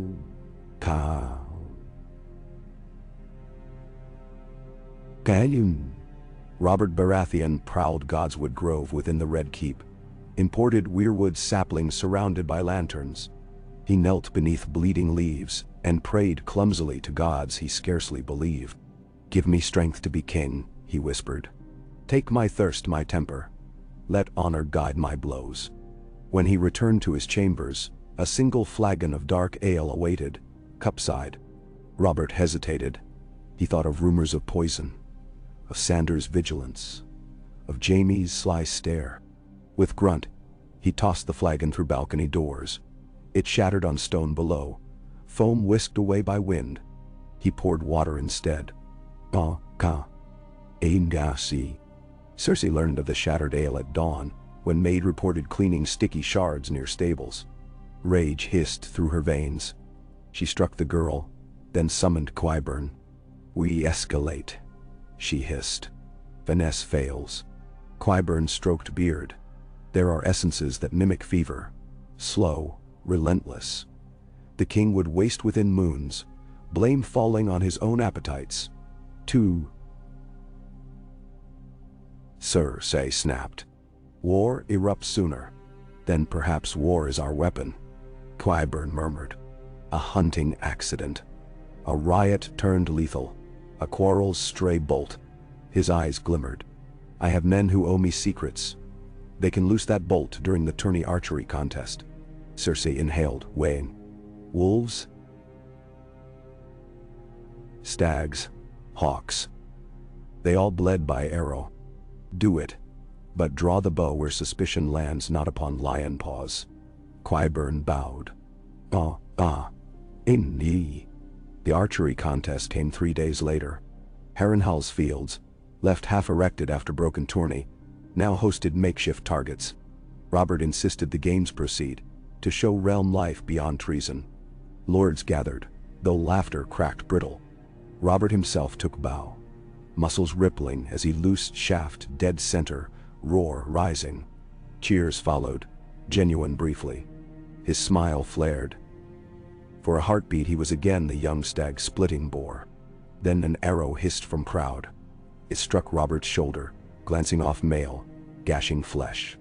Pandemonium erupted. Guards pulled blades, spectators scattered. The king tore arrow free, blood spurting. Rage kindled like wildfire. Robert lived, wound shallow. But his trust died. He named Ned commander of city guard, stripped gold cloaks of Lannister sergeants, ordered interrogation of archers. One confessed Qyburn's coin purse, fingers pointed to Lannister. Jaime visited his sister's solar at dusk. Enough, he said. End this, Cersei. He will kill us all. Benderol. She faced him, eyes ring dark as midnight. Not if we strike first. What blade remains? Your own, she whispered. If Robert falls by your hand in single combat, a quarrel between king and Kingsguard, you may claim accident or defense of the queen. Jaime staggered back. You asked me to become kinslayer twice. I slew the mad king to save the city. You would have me slaughter this king to burn it down. Cersei's tears came, unexpected, shining. I'm already dead if he lives. She caught Jaime's hand, pressed it to her breast. Save me. Save them. Da. Jaime trembled. Ainda kanji. Night clung thick. Ned Stark stood upon Maidenvault balcony, eyes roaming torches ringing city walls. Inside on table lay parchment freshly sealed. Terms for royal council to recognize Stannis as heir, Myrcella betrothed to Willis Tyrell for alliance, Tommen to foster at Storm's End. Robert would sign at dawn. Wind carried faint scent of smoke, pitch, and something fouler. Ned frowned. Below, shadowy figures moved near King's Gate. He called to guard. Sudden roar burst. Flames exploded from wagon of wildfire concealed. Gatehouse timbers ignited. Screams rose. Ned wheeled. Attack? Lannister sabotage? He sprinted inside, calling arms. In commotion, Littlefinger observed from parapet. Eyes glittering. Chaos a ladder. India. On the throne room stair, Robert confronted Jaime at Blade's Point as wildfire smoke seeped through high windows. Jaime's longsword bared, Robert's hammer raised. That fire bears lion's mane, Robert growled. I know nothing of it, Jaime answered. But his knuckles bleached. Robert advanced. You protect an unfaithful queen. Stand aside or join the traitors. Them? Jaime's blade lifted almost of its own will. Every vow pulled different direction. King, sister, children, honor, tortado. Lightning flashed in windows, thunder echoing Storm's End memory. Their weapons met with a crash like splitting mountains. Sparks sprayed marble. Each blow shook pillars, tapestries quivered. Robert hammered downward. Jaime spun, parried, counter. Years of battle forged each. Now they danced upon knives of destiny. Outside, Ned Stark and Sir Barristan burst in, guards on heels. Ned shouted, but clang of steel drowned words. Barristan stepped, white cloak swirling, catching Robert's hammer mid-swing with gauntlet of snowy steel. Enough, the old knight thundered. By the 7, kings and queens aside, we serve realm. Lay down arms. Robert, breathing ragged, stared at Jaime. Sweat mingled with blood from arrow scar reopened by exertion. Jaime's sword tip hovered near Barristan's throat. His own chest rose and fell like storm-tossed sea. In that frozen tableau, each man saw tomorrow's bones. Barristan saw the Kingsguard oath in tatters. Ned saw North aflame. Robert saw children fatherless. Jaime saw Cersei's pleading eyes. Jaime sheathed sword. The click sounded louder than thunder. "I yield," he said. Robert lowered hammer. Silence throbbed. Ned exhaled. "Take Sir Jaime into custody." He ordered the gold cloaks, their sigil newly stripped of Lannister collars. They hesitated, then obeyed. Jaime offered wrists. As manacles closed, he whispered to Ned, "Protect them. Even if they are not his. They are children." Ned nodded, heart aching. That night Robert signed the decree. Stannis heir. Council summoned to Dragonstone for coronation upon Robert's death. Lannisters relieved of official posts until trial. Cersei was confined to Queen's Tower. Her children under joint guard of Starks and Kingsguard. Thunder rolled as ravens flew. Some lords cheered, others bristled. Tywin Lannister silently marshaled 15,000 Westermen at Casterly Rock, banners rippling like golden fires across red fields. Renly slipped from city with Brienne of Tarth and a company of Rainbow Guard, riding for Highgarden's scented lanes. War did not begin that morning, nor the next, but the realm felt grinding of gears pulling swords from sheaths. Each rumor tightened screws. Each raven's wing fanned embers. Ned Stark stood upon highest tower, watching dawn bleed pale across Blackwater Bay. In his hand lay feathered quill, parchment blank. He must write to Catelyn, "Come quickly or stay far." He did not know. Beneath him the capital stirred, uncertain, wounded yet alive. Bells rang first light. Somewhere inside walls, Myrcella braided her hair. Tommen fed crumbs to stray kittens. Joffrey plotted vengeance from velvet cushion. Somewhere across sea, Silver Prince dreamt of dragons. Ned dipped quill, set tip to page, and paused, hearing faint cry of gull overhead, or perhaps wolf far north. He began, "Catelyn, all I have feared is upon us. Yet hope beats still." His script scratched, steady as falling snow. Miles away, on a lonely hilltop where gnarled weirwood grew, a red woman stood barefoot on wet grass, arms raised. Melisandre of Asshai watched black clouds part Dodai. In crimson dawn she saw shapes coiling, a stag broken antlered, a lion bleeding gold, a dire wolf standing over them both while a flaming heart pulsed behind. And in that heart, a shadow crowned in smoke. She smiled, fire burning in rose-red eyes. "The night is long," she whispered, "but light always comes." The realm held its breath, caught between heartbeat and next, between hammer and roar, awaiting the first true blow of a war of families, of faith, of fate. And high above, ravens took wing toward every horizon, each caw a promise that no secret stays buried forever. The smoke from the wildfire wagon still drifted in spectral ribbons above King's Landing 3 mornings later, clinging to slate rooftops like a shroud no wind could pry away. The scent of char and pine pitch threaded every alley and garret. Behind shuttered windows, small folk muttered prayers to all gods, and any devils who might preserve them, should highborn quarrels burst at last into open war. It was the hush before a tempest. The city seemed to hold its breath. Ned Stark walked the ramparts of the Red Keep at dawn with Lord Commander Barristan Selmy. They paused where a section of stone still glimmered green from the wildfire's brief kiss. Down in the streets, gold cloaks and stripped clean livery marched in pairs, posting fresh edicts that proclaimed Stannis Baratheon as official heir, until the king might sire another son through a lawful queen. The parchment bore Robert's seal, yet Ned knew seals meant little once armies marched. "I never thought to see the realm teeter again so soon," Barristan murmured, tilting head to the distant western horizon. "Your father once told me peace is a glass garden, Beautiful. So long as the gardeners watch every pane. We fell asleep at the shears. Then Ned allowed himself a rare smile at the memory of Rickard Stark, tall, stern, yet gentle, in private council. If we've shattered the glass, then we must prune carefully among the shards. He looked to Barristan. Sir, I need names of every man you trust beyond oath, those whose honor you'd stake your life upon with no second thought. Fewer each year, Barristan sighed, but some remain. Sir Preston Greenfield, Sir Aris Oakhart, young Balan Swan. He hesitated.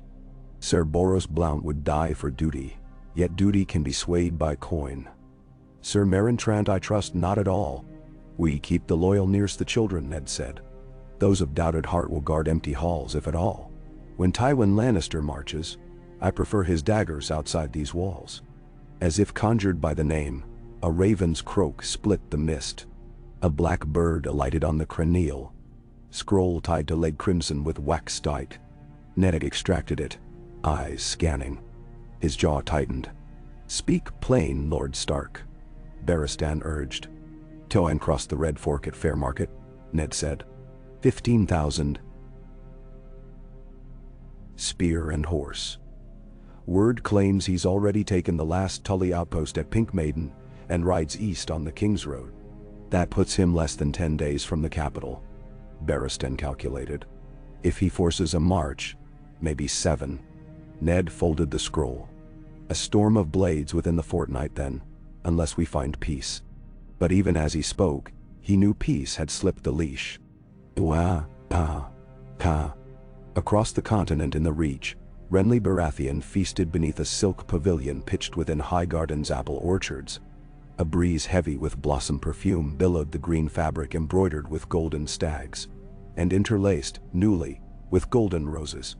Mace Tyrell sat at Renly's right, cheeks flushed from honeymead. His eldest son, Willis, listened intently. Loras, shining knight of flowers, hovered by his beloved brother's chair with protective elegance. Renly rose, flagon in hand.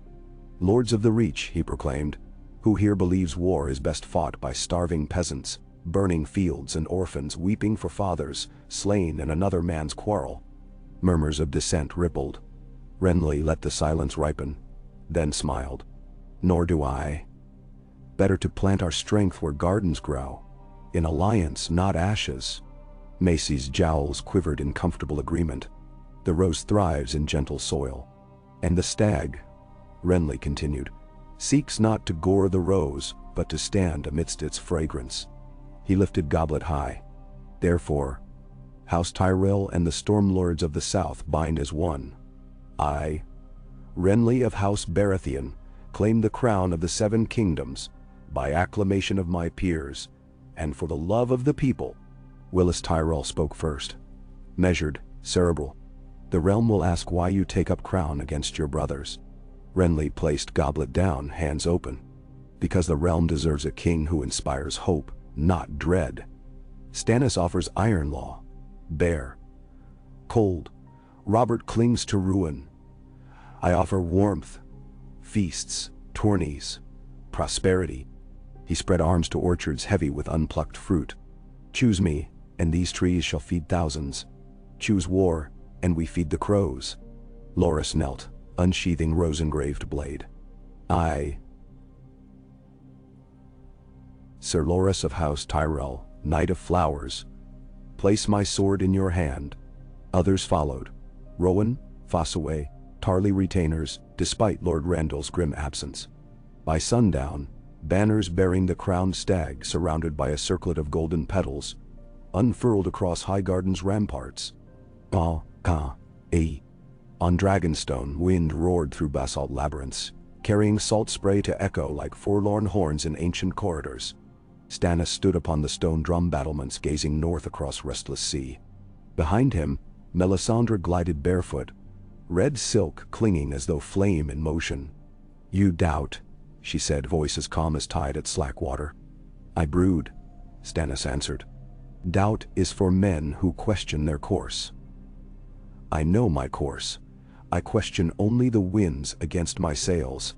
He gestured to ships below.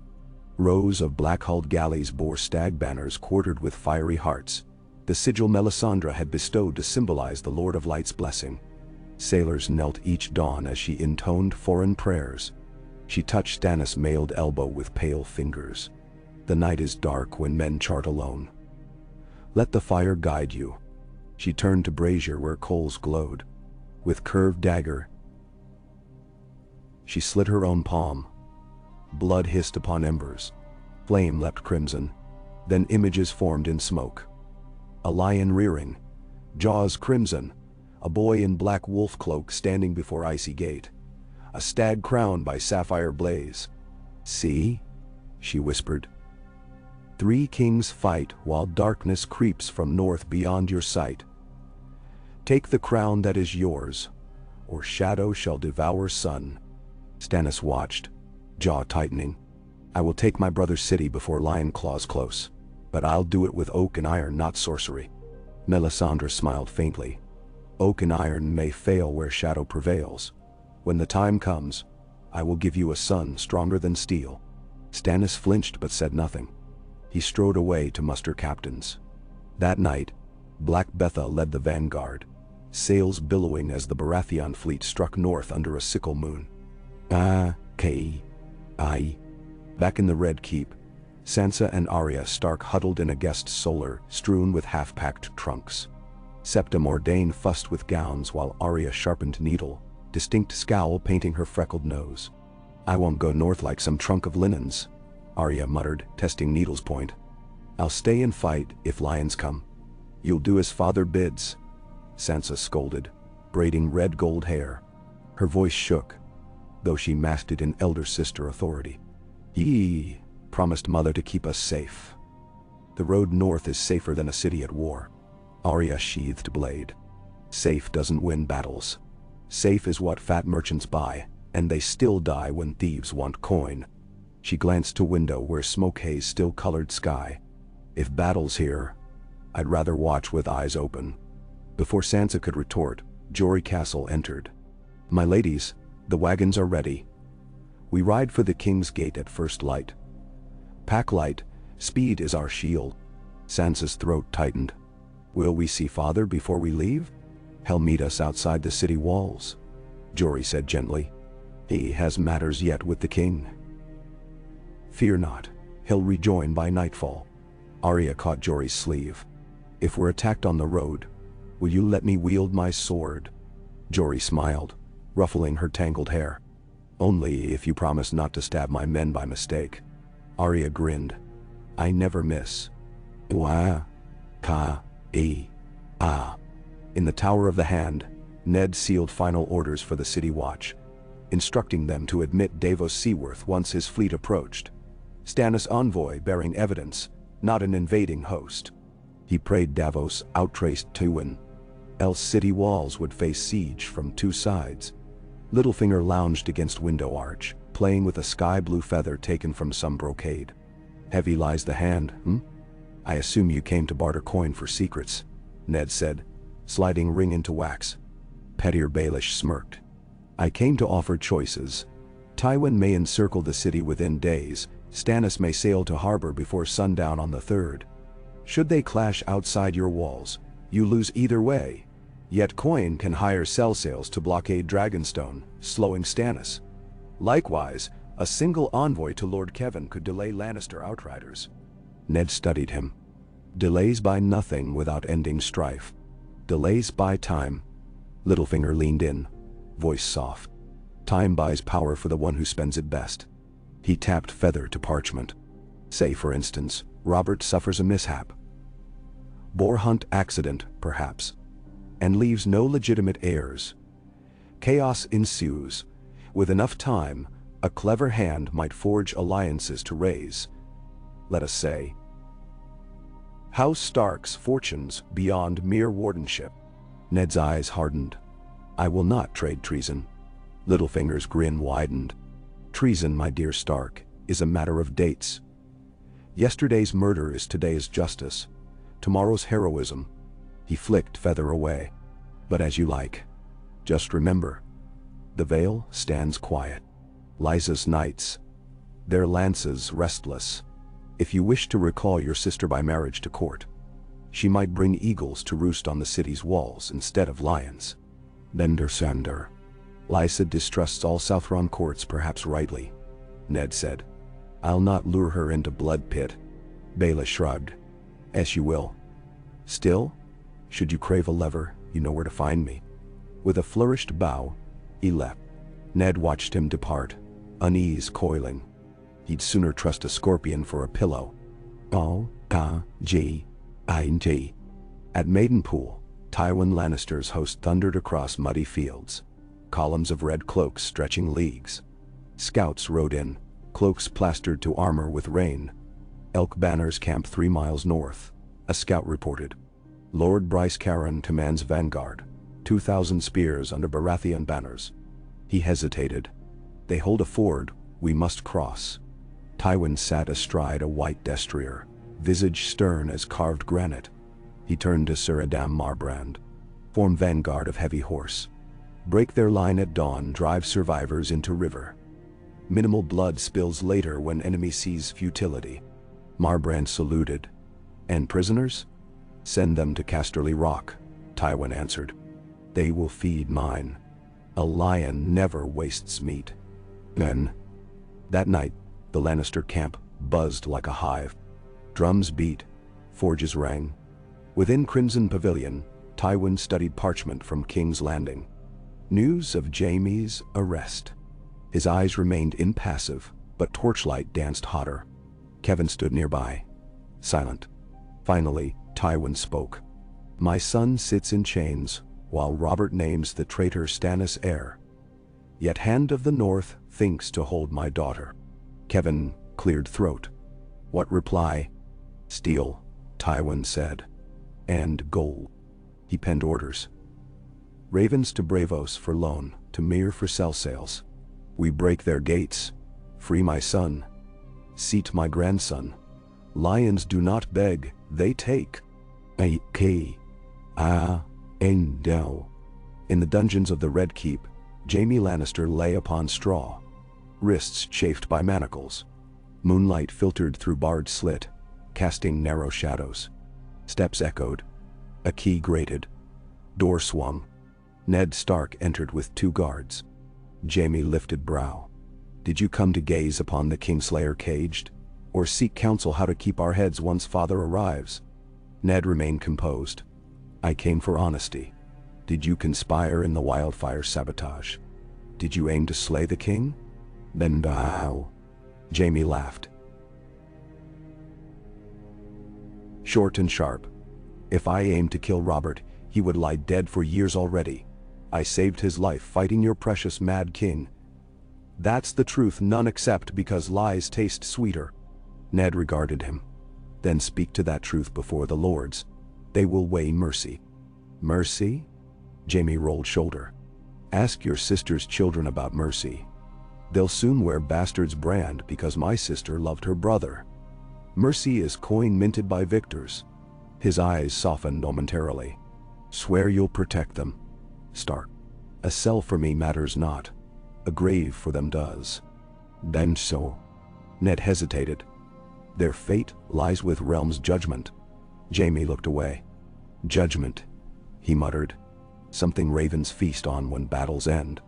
Ned left, troubled. Mercy felt further each day. Hey. Davos Seaworth's swift galley narrow wind cut foam at Blackwater mouth under moonless sky. Lanterns hooded, rowers stroked silent. City's torchline glimmered ahead.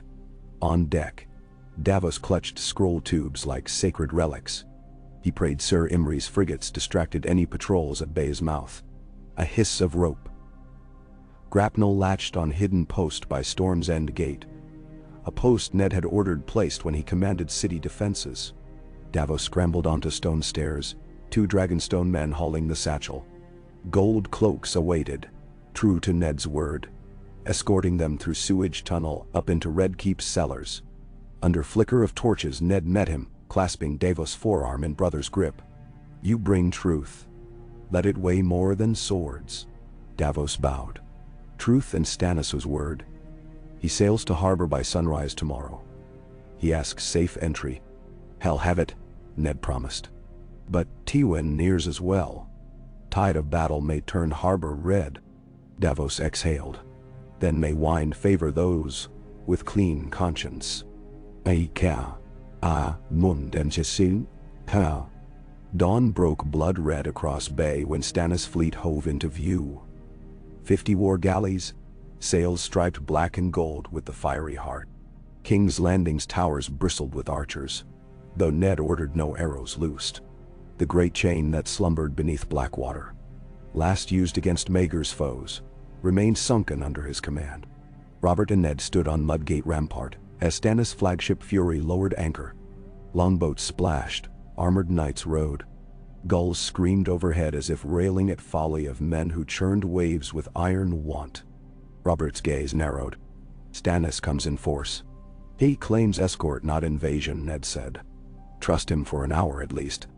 Robert grunted. He still wore sling for arrow graze, temper sharper than wound. When Stannis climbed ramp, helm under arm, Robert stepped forward. The brothers regarded each other, two sides of the same warhammer. One forged in laughter, one in stern iron. Brother, Stannis said, bow stiff. Stannis. Robert studied grim face. You ride to claim throne, I sit, yet still bow. I bow to crown, not man, Stannis replied. But that crown sits askew when bastardy fouls its base. Robert huffed. Say your piece. Stannis unfurled parchments. Copies of Maester's tests, statements from Storm's End's Septon about black-haired Baratheon traits, sworn attestations of dozen lords to likeness of Robert's bastards. The evidence towered like stones layering a wall. Robert read in brooding silence. Finally he looked up, eyes glistening. Enough. I know the truth. The question is, who commands realm once lions storm these gates? Nendawa. Stannis' brow furrowed. I do, by law and blood. And Renly? Robert asked. He has half the south behind him. Renly is younger son of second son, Stannis stated flat. He has charm, little else. And what of Tywin's golden tide? Robert demanded. Can you break it with charm alone? Not charm, justice. Men will follow rightful king, else they invite chaos. His voice softened fractional. I need you, Robert. Stand beside me, not before me. Wear your crown until your last breath, but sign decree naming me regent and heir. Avoid war. Nendawasor. Robert's shoulders sagged. Stormwind tugged his cloak. Choices weighed. Pride, guilt, survival of kingdom. He looked at Ned. What counsel, old friend? Ned spoke quiet. Your people want peace more than pride. If naming Stannis heir spares them, do so. Quentyn Tyrell will feast no less under Stannis' law than Renly's revel. Robert met his brother's eyes. And if I do this, will you guard my children? Stannis hesitated. I will raise them in honor, as cousins, not heirs. They will want for nothing save crown itself. Damtaro. A breath of silence. Robert extended hand. Swear it. Stannis clasped wrist. By the Lord of Light, and by the Seven. I swear. The pact sealed. They turned to fortify the city for Lannister assault. Yet within Queen's Tower, Cersei watched galleys from high balcony, Myrcella and Tommen by her side. Her face shed tears neither child saw. She turned to Qyburn emerging from shadows. He makes pact with Stannis, she whispered. Our house stands alone. Not alone, Qyburn murmured. I have friends beneath the city, men forgotten in black cells, loyal only to gold. And there is another path. Remove both stags, let the lion rule. Cersei studied him. Assassinate Robert and Stannis at once. A single spark may ignite wildfire caches still buried from Mad King's reign, Qyburn said, eyes alight. One cask beneath Flea Bottom holds enough to flatten entire quarter. During battle, who would know which lantern spilled?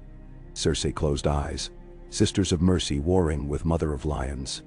She pictured Joffrey on the throne. Secure, glinting crown. Tywin at his side, the world hers to shape. Do it. Yam. D. Ah. Ha. Night again. Bells tolled curfew. In a deep subcellar near Dragon Pit ruins, hooded men stacked clay jars of verdant liquid into a shabby wagon. A lantern swung, glimmering on black surface of wildfire. A gutter rat squeaked. Footsteps echoed. Then steel flashed. Sandor Clegane emerged, torch high. Smell that. The hound growled to his squad of gold cloaks. Piss mixed with brimstone, wildfire. He kicked hooded man's knee, dropping him. Who paid? Captive spat blood. Lion's roar, he rasped. Sandor hauled him by tunic toward keep. Let's see how loudly lion roars when dog guards the kennel. Wah. Ka. A. Ba. Robert Baratheon sat in small council chamber, quill hovering above last parchment of the day. A royal command that elevated Stannis to Prince of Dragonstone and acknowledged Renly as Lord Paramount of the Stormlands to keep him mollified. Candle guttered low. He signed with trembling flourish. Suddenly the doors banged. Sandor Clegane burst in, dragging bloodied prisoner. Found your queen's rat with wildfire, your grace, the hound announced, tossing man to floor. Robert's eyes blazed. Who sent you? He roared. The man sobbed. Master Qyburn. By order of the queen. A wagon of fire to burn the fleet at dawn. Robert's chair scraped stone as he rose, fury rekindled. He seized Warhammer from wall. Ned, he barked. Gather guards. We end this now. Oh, Kai.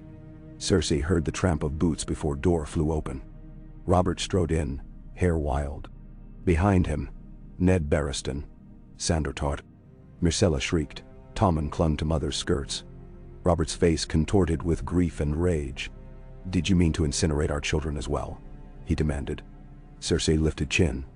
I meant to keep them safe. From you. He roared. Hammer raised, but Barristan's gloved hand caught shaft. Your grace, the knight pleaded. For honor's sake, not before little eyes. Robert trembled. Tears spilled. He lowered weapon. Barristan, escort the queen to Maiden Vault. She's confined until trial. Children remain under Stark guard. Cersei wept silent as Barristan escorted her away. The door closed on muffled sobs. Robert sagged onto bench. The mighty stag broken. Ned knelt. Come, old friend. Let us stay strong for sunrise. Din. Sunrise crept, tense and colorless. Scouts reported Lannister vanguard cresting ridge 4 leagues west, dust plume wide as a river delta. Trumpets sounded. Stannis' fleet unfurled sails, ready to reposition as floating artillery. Blackwater's chain remained submerged, waiting. On the city walls, Stormlander bowmen knocked arrows. Northern spears interspersed with Crownlander halberds. Reachmen loyal to Renly had yet to march on capital, uncertain now with Robert alive. Robert donned plate, white stag sigil bright on coal-black breastplate. Ned insisted he stay within holdfast. Robert refused. A king who hides behind walls is no king. He mounted Balerion, great black warhorse, and rode along inner curtain, rallying cheers. Atop Tower of the Hand, Sansa watched father muster men. She clutched Arya's hand. They had not departed. The Lannister host cut off northern gate, forcing them back. Arya quivered, equal parts fear and thrill. Guess we'll see the fight after all, she whispered. Sansa squeezed tighter. By midday, horns blared across King's Wood as Tywin Lannister's columns emerged. Scarlet sea of pikes, glittering as if blood were turned to metal. Banner snapped. Roaring lion, golden lion, crimson lion, dark dottle. War drums thundered. Robert and Stannis met atop King's Road rampart. Ned joined. Helm under arm. Brother, Robert said. This is your first test. Stannis surveyed enemy. First, but not last. They shook hands. Robert wheeled horse. Ned, command left flank with northern spears. I'll take center. Stannis keeps fleet to our right and hits their horse crossing coastal flats. May gods favor honest steel. Ka. The first arrow flew at noon, a Lannister scout, loosing reflexively. It clattered harmlessly off shield, yet in that instant, the world tipped. Drums quickened, horns bellowed, men roared. Tywin advanced wedges of heavy horse against city's gleaming outer line, stone throw from King's Gate. Robert's center surged to meet them, thunder of hooves, shaking cobbles. Lannister archers rained shafts. Stormlander shields locked overhead as testudo. Arrows clinked like hail on rooftop. Ned led northern shields forward through mud, churned by days of rain.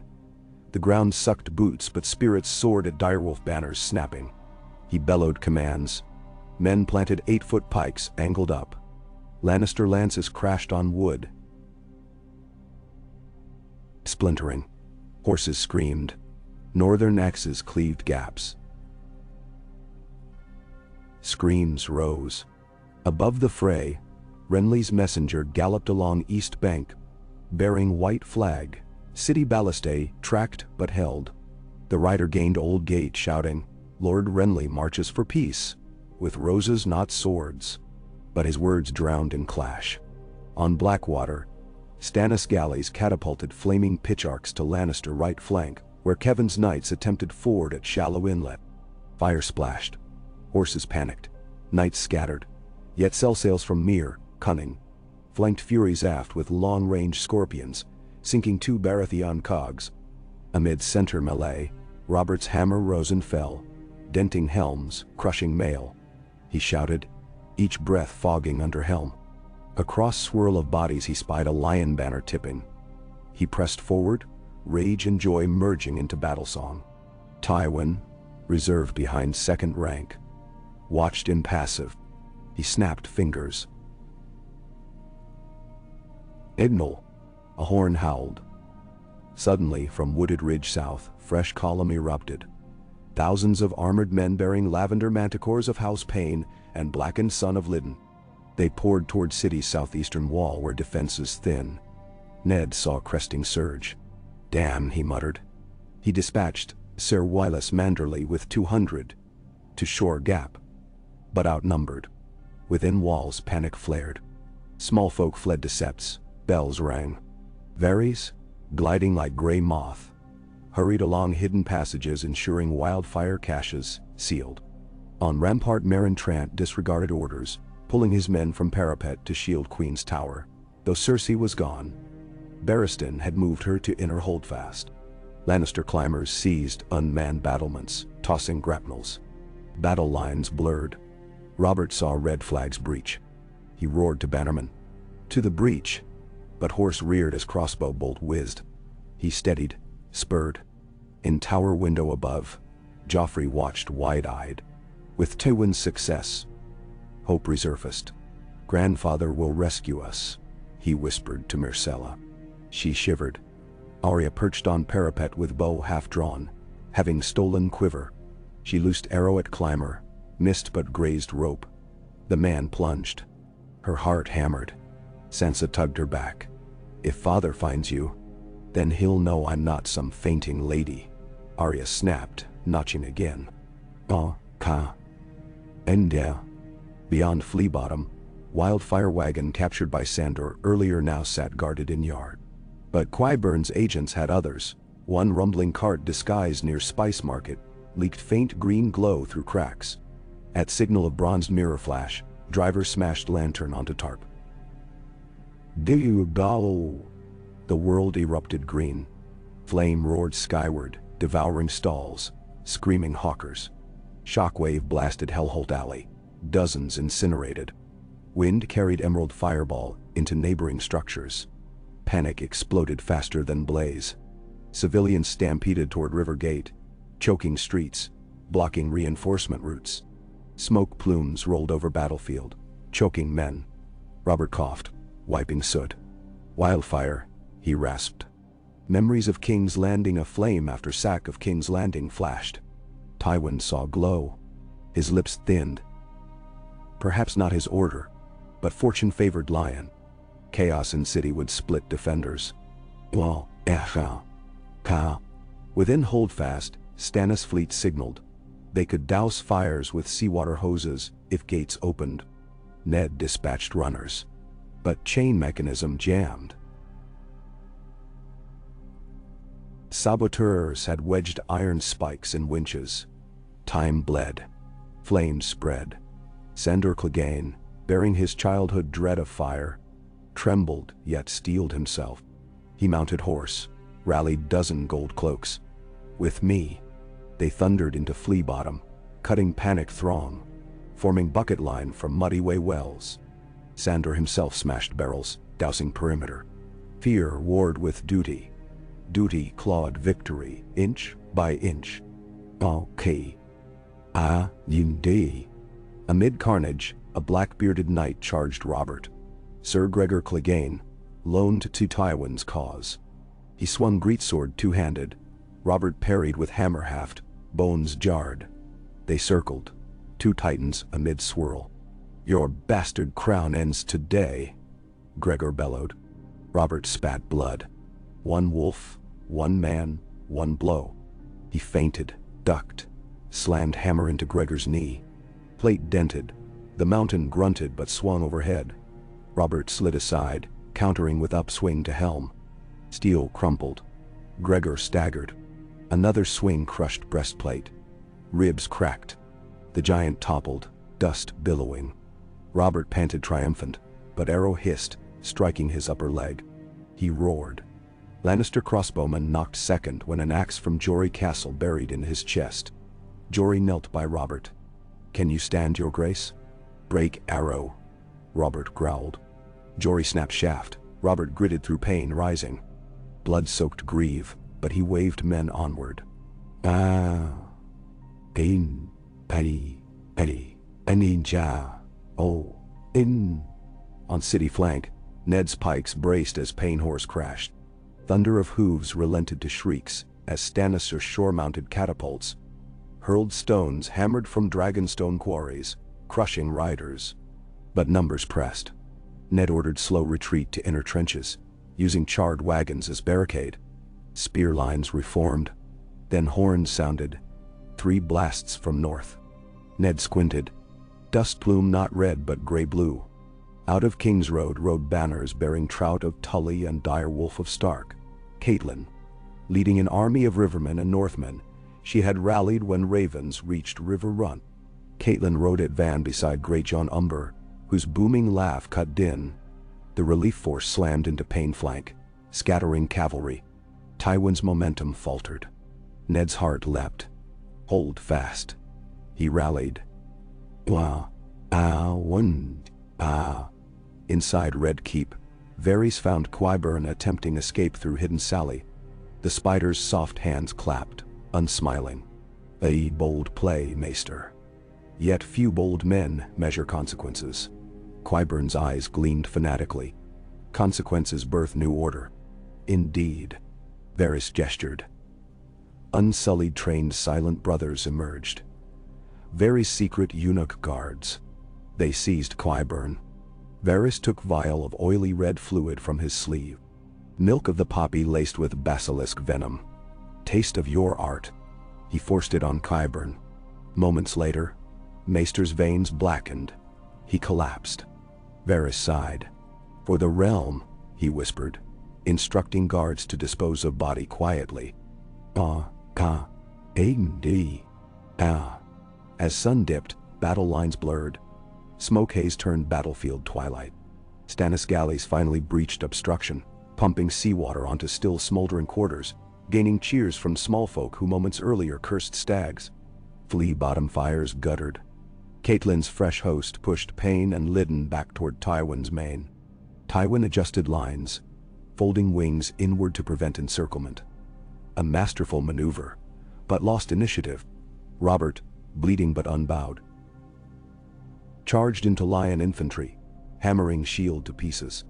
Rallied by their king, Stormlanders roared, surging. Gregor lay unconscious beneath his own horse. Night fell. Horns called withdrawal on both sides, neither able to claim victory. Tywin pulled forces to wooded hill camp, forming red moons of watchfires glaring at walls. Stannis men patrolled city gates. Ned's spears held trenches. A. Ka. A. Endeni. O. In Great Hall, Robert collapsed onto bench, leg bandaged. Wine refused. He drank water. Around table sat Stannis, Ned, Catelyn, Davos, Barristan and Arryn. Candlelight danced on weary faces. Tywin's numbers still exceed ours, Catelyn said. We bloodied his nose but not broken his jaw. Renly marches with Tyrell host, Ned added. We know not if he sides with us since Stannis named heir. If Renly converges with Tywin, we're flanked. Robert rubbed eyes. Brothers at my throat, lions at gate, roses blooming swords.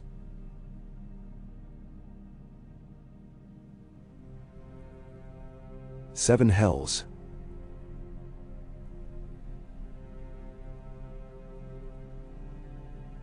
Have you counsel? Stannis spoke first. Send envoys to Renly. Offer him Stormlands in perpetuity. Acknowledge his seat at Highgarden's side. He values pageantry. Grant him title, Defender of the South. He may stand down rather than stain his cloak. Then do now. Catelyn leaned. And Tywin. Gold, Davos suggested. Pay off Selzward, starve his coffers. He cannot feed 15,000 long on burnt farms. Robert shook head. Tywin sells gold to buy bread. Siguar favors him. Ned looked to Stannis. Tywin fights for his grandson's crown. Offer marriage of Myrcella to one of his nephews. Bridge olive branch. He wants legacy more than vengeance. Stannis stiffened. Your hand suggests legitimizing tainted blood. I suggest sparing thousands, Ned countered. Myrcella is faultless. Robert waved hand. No bargains while sword at throat. We hold walls, we heal. Tomorrow we parley. If Tywin rejects, we fight again. They dispersed. Ned lingered as Robert rose gingerly. Old friend, Robert murmured. If I fall, guard realm from my kin's folly. Burn my body, don't let lions parade it. You'll live to drink mead in Winterfell's hall, Ned said. Robert's laugh was gentle but sad. Save a barrel then. Oh, ka. Ainja. That night, Arya slipped from chamber, needle in hand, creeping corridors empty, but for distant horns. She descended postern stairs, heart drumming. She meant to find father, maybe strike a lion. Instead, she encountered a hooded shape near cellars. Tywin's hired bravo. Hired perhaps for sabotage. He drew dagger. She darted, small and swift, slicing calf. He hissed, lunged. She thrust upward, point under ribs. The man gasped, fell. Arya stared at blood on blade, hands shaking. She wiped sword, tears hot, then fled upstairs. Elsewhere, Joffrey, restless and furious, found secret passage into Maegor's galleries, observing war council below. He overheard talk of betrothing Myrcella. Rage blazed. Never, he hissed, storming off to search for a sword of his own. Dawn woke with steel in its light. Two banners met in no man's land. White flag from city, red and crimson from lion camp. Ned rode out with Barristan, Davos, and a pair of Westerland hostages from previous day's capture. Tywin awaited, flanked by Kevin and ranks of silent guards. Parley convened beneath withered oak. Tywin's gaze lingered on Barristan, a hint of respect, then settled on Ned. You hold my son in chains. He lives, Ned answered. As Queen Cersei lives in Tower of Comfort, though a traitor. Tywin's brows arched. A traitor for defending her children. A father would scorch earth for blood likewise. Barristan interjected, voice calm steel. We offer honorable terms, withdraw 6 leagues. Release prisoners. In return, King Robert grants safe conduct to Lionhost, back to River Run's border pending tribunal, adjudicating succession. Tywin's mouth thinned. A tribunal of Baratheon appointed judges. A council of great lords, Ned clarified. Tully, Arryn, Martell, Greyjoy, Tyrell, and 2 neutral septons. Tyrell now backs Renly, Tywin said. Hardly neutral. Then propose you're neutral, Ned said. Tywin studied Ned a long moment. Finally, send my son to me now. I withdraw to Harrenhal for counsel. Else, I press attack. His voice lacked threat. It was statement of terms. Ned met Barristan's eyes. Releasing Jaime risked shift of power. Refusing risked blood tomorrow. He drew breath to answer, when horns blared behind city walls. Ned turned. The rose banners of Highgarden and Renly's stag and rose standard crested ridge east. They marched toward Parley Ground, not toward city or lion. Renly rode forefront astride white charger, Loras at side. He waved gauntlet. Hold, good sirs. Let judgment meet thrice, not twice. Tywin's eyes narrowed. Renly dismounted, approaching Oak. My lords, I come not to spill more blood but to forestall it. He drew parchment sealed with golden roses. Here lies compact. Highgarden provisions to feed capital through winter. Tyrell's swords stand down. In return, Stannis relinquishes claim and King Robert names me protector, until he sires new lawful heir. He smiled, dazzling. The realm thus spared. Stannis, arriving behind Ned with Robert's sanction, snatched parchment. Reading, his face darkened. You would usurp by charisma what law denies, he growled. Renly shrugged. Law serves people when people serve law. Otherwise, law is parchment. Tywin observed, calculating shifting lines like columns of numbers. He addressed Renly. Support me, ensure Joffrey's crown, and I name you Hand of the King, with Myrcella as queen to your firstborn. Renly laughed softly. Tempting, yet you misjudge. I want crown, not court. Ned raised hand. Enough. The realm bleeds as dragons long dead. We need counsel now. Tywin's cool gaze measured wind. My army is weary. My coffers heavy. I will stand down 3 days. He looked to Ned. Send my son by sunset, or hostilities resume. He wheeled, riding off. Renly bowed flourish and departed to marshalling field, leaving confusion. Stannis turned to Ned. If you free Jaime, Tywin strengthens. If not, war? He stalked away. Barristan sighed. Gods pity the small folk. Ya, ka, ni, a.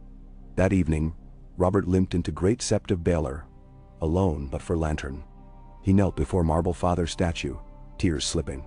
I have failed, he whispered. Failed wife, children, realm. Give me wisdom, or let me die with honor tomorrow. Footsteps approached. Nend. He knelt beside. You are not alone. Robert closed eyes. Tomorrow I free Jaime. It buys time, not peace. But maybe time enough to mend hearts. Ned placed hand on his shoulder. Whatever dawn brings, you face it as king. And I as friend. Okay. Sun dawned on third day. Jaime Lannister, newly released, rode across field under guard. Exchanged at midpoint for 24 crown prisoners. Tywin watched, eyes betraying rare hint of emotion at son's return. Jaime mounted red courser, saluted father. Within city, commoners sighed relief, seeing exchange as step toward peace. Bakers reopened stalls. Smithies hammered. Yet before noon, a raven screamed into lion camp, bearing sealed letter. Joffrey had escaped Queen's Tower in night, aided by traitor White Cloak Sir Meryn, now riding to join Tywin's camp. The note bore Joffrey's own childish scrawl. Grandfather, crown me. Mother captured. I await sword and shield. Tywin folded parchment. At last, a legitimate cause. He ordered banners raised. Horns sounded. The truce shattered like thin ice. Robert heard horns, realized ruse. Rage rekindled, but he steadied. Ned, gather all within wall. Barristan, lock gates. Stannis, ready fleet for river assault. We end this in one stroke. Even as commands flew, thunder rolled. Natural this time, not war. Storm clouds massed, lightning webbed sky. Rain burst, drenching armies as they rushed to arms. Mud churned anew. The gods themselves wept at doomed peace. Ya, ka, endya. On high parapet, Arya and Sansa watched storm blur horizon. Arya whispered, "Wolves run best in rain." She squeezed Sansa's hand. "Hold tight." Below, Robert raised Warhammer for perhaps final charge. Ned unsheathed ice. Stannis lifted flaming sword gifted by Melisandre, ruby at hilt glowing bloodfire. 3 brothers, one by blood, one by bond, stood together against lion hosts and storm of destiny. Thunder cracked overhead, answering clamor of drums. And at the vanguard, Tywin and Jaime Lannister spurred golden horses, banners whipping. The second battle of King's Landing began beneath heavens torn with lightning, each bolt scrawling white scars across black sky, as if the old gods themselves scribbled the epic's next verse. No chronicle could yet know who would prevail, which crown would lie upon which brow, or whose blood would baptize the Iron Throne before storm clouds broke. Only this was certain. The realm of men would never seem so small, its glories and follies so bright, as in that hour when Bastardy laid bare the brittle truth of lineage, and courage rose like wildfire, to meet the turning of the age. Ka. Rain sheeted in silver veils across the King's Road, turning hard-packed dust to a quagmire, the color of old blood. Every hooffall splashed crimson mud. Every sword sweep loosed a fan of ruddy water that mingled with deeper reds as men screamed and fell. The storm that had brooded all afternoon now broke in earnest thunder rolling in bruised bellies overhead, lightning bearing the hellscape of tents torn by wind and banners whipping like torn sails. Yet neither storm nor twilight nor exhaustion stilled the armies. Iron wills and older hatreds dragged them forward. Robert Baratheon drove himself along the broken center, as if pain were a spur. The arrow wound in his thigh burned with each stride, but the rhythm of combat dulled everything beyond the thud of heart and the wash of blood across his gauntlets. His hammer cracked a Lannister shield, stove ribs beneath. He pivoted, crushed another helm, sending the man inside to his knees in a gush of brains and rainwater. Around him, the Stormlander line, bent yet, did not break. They pressed through the muck by inches, antlered helms lowered like bullheads beneath rain-slick sky. He felt Ned's flank sliding nearer on the left, the direwolf banners closing like a hinged jaw with Catelyn's reinforcements behind. Deerwolves and stags fought side by side now. Karstark pikes locking shields with Estermont spearmen, tall hard axes chopping gaps for Dondarrion riders to plunge. Somewhere Ned's voice called steady cadence. Robert could not hear words, but the cadence thudded through the din, a metronome of resolve. Opposite, the lion banners ebbed and surged. Tywin's main strength still anchored the ridge, but the payoff of numbers waned as ground devolved to sludge. Heavy Lannister horse bogged and floundered. Archers struggled to keep bowstrings dry. Yet their pride was iron. Men of the Westerlands pushed downhill, crimson cloaks plastered black, roaring oaths none could hear over thunder. In every lull, Robert searched for the gilded armor of Jaime Lannister. Just once to trade hammer for swordstroke and end the chapter. But flashes of lightning showed no golden knight in the melee near him. Jaime rode the far flank, leading a wedge of Westerman cavalry around toward the river road, perhaps seeking to shatter Stannis' tie to the shore. Robert ground his teeth. The Kingslayer slipped him again. Another surge. Gregor Clegane's squire rallied a knot of dismounted knights into a bristling hedgehog that stalled Stormlanders. Robert crashed against them. Hammer haft jarred by 3 lances at once. He ducked, yanked a broken spear to parry a fourth, then rammed the hammer's beak through a visor. Teeth flew. The body collapsed. Rain lashed his face, washing spatter from his beard.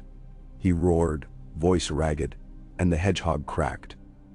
First one man stumbling back, then 2, then collapse. The Stormlanders poured through. Beyond the press, a horn bade 3 rising notes. A Baratheon recall. Robert turned toward the sound. A courier in sodden cloak galloped up, blood-streaking cheek. "Your Grace," the rider shouted above storm. "The King's Gate holds, but the Lion Reserve bleeds inside the southern sally near Cobbler's Square. Lord Mallister begs reinforcement." Robert cursed. Every reserve was already in the line. He scanned. Ned's troops pressed forward. Stannis' fleet crews fought off cell sails along the embankment. Catelyn's fresh Northmen still engaged on left. No one free.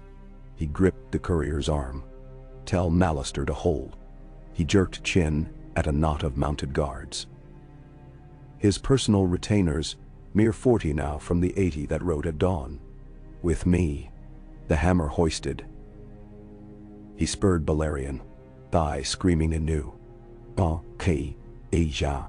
Ned Stark felt the ground shift beneath his boots as wave on wave of Westerman spearmen broke against the direwolf wall. His mail was slick, heavy.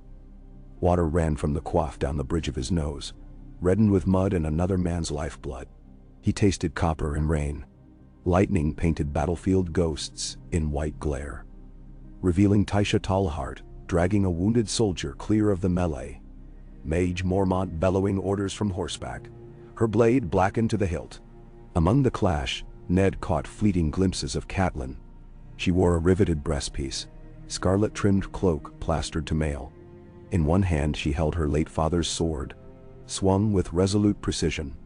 In the other she clutched a rain-soaked standard of Tully silver trout. From time to time their eyes met across churned earth, and the unspoken bond between them steadied Ned's heart. Yet the enemy pressed.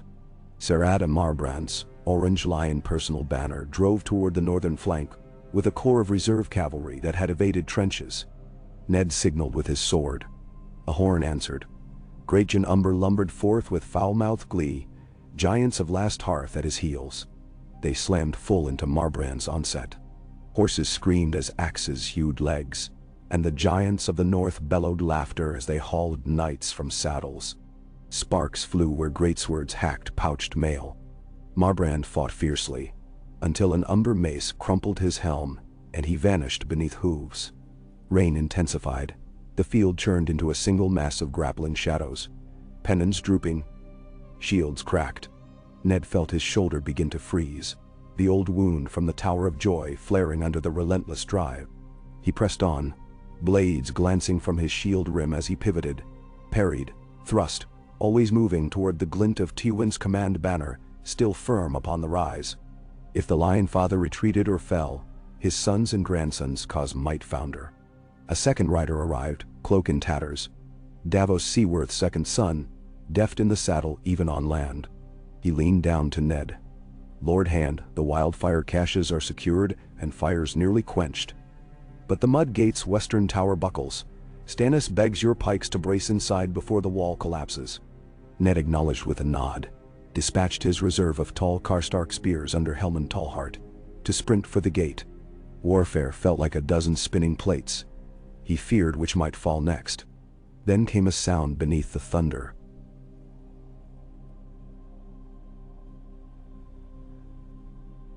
Slow rhythmic chanting over the roar of storm and steel like ocean waves against blackwater rocks.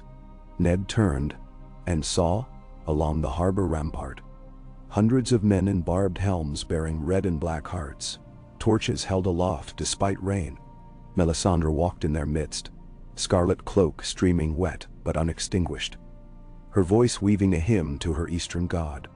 At each refrain her followers thrust torches skyward, and the ruby at her throat pulsed. Stannis had permitted her display against Davos's caution. Let faith do what steel cannot, bolster men's hearts. Ned shivered less at chill than omen. Lightning rippled behind the Red Woman, making her appear some living ember. Yet men who glimpsed her seemed to rally. The line at the harbor stiffened, sailors surging with renewed zeal. Indy. Within the Lion camp, Tywin Lannister stood beneath the dripping canopy of his command pavilion, golden pauldrons dulled by rainfall. His steward dabbed mud from a map pinned to an oak plank where red gemstone tokens marked army wings. Kevan and Pycelle huddled close. The old maester's beard hung sodden. Reports poured in. Gregor Clegane crippled. Marbrand unhorsed. Wildfire sabotage thwarted. Jaime's push along the river checked by Stannis catapults. Joffrey still safe in rear ward but demanding to lead charge. Tywin's face revealed nothing, but inside his mind figures rearranged. Calculations revised. We cannot break the walls before dawn, Kevin said flatly. Our heavy gear bogs. We should draw back to the ridge. Fortify. Let their supplies thin. Withdraw under storm invites pursuit, Pacell wheezed. We may lose half in retreat. Tywin's gaze flicked to the east, where Renly's untouched army watched like scavenger birds. Renly feigns neutrality, he said, but he will back the winner at first crack. A spearman burst in, soaked and trembling to deliver message. Northern reinforcements from the neck spotted marching south, Lady Maeg's second wave, perhaps more. Tywin's jaw clenched. Send ravens to Casterly Rock. Strip the gold mines of guards, every able spear marches. Summon Brevosi cell sales. Promise double pay. He turned to Kevin. Tonight we hold. Tomorrow we bite deeper. Now. Key. Kill. Renly Baratheon watched the storm from atop a shallow hillock, ringed in rose-bannered tents. His emerald cloak snapped, rain purling on lacquered antlers of his helm. Loras Tyrell stood close, tension writ in every line. Sit idle much longer, Loras warned, and my father's men will lose faith. They crave glory. Renly tapped gloved fingers on hilt. They crave victory, not pyres. Let lions and stags belt each other raw. Then we pick clean bones. Willis Tyrell approached, mud spattering wooden brace at his lame leg. Brother, Lord Mace grows restless. He would have you commit, or break ranks and ride home. The gardens suffer no wasted harvest. Renly sighed. Tell father the harvest will be richest if we water the soil with others' sweat, not ours. He peered toward city. But keep phalanxes ready. If Robert falls, we march before Stannis Seaman's claim. Lightning flared, echoing distant hammer strikes. Renly's teeth flashed in the glow, white as polished ivory, bright as ambition. In the Queen's Tower, Cersei sat alone, pale against velvet settee, silver goblet between shaking fingers. Outside the barred casement, thunder rattled panes. Distant screams rose like gulls.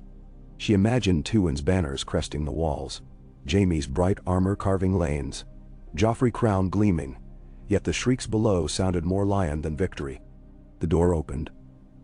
Sir Boros Blount stepped in, armor dented, face smeared with soot.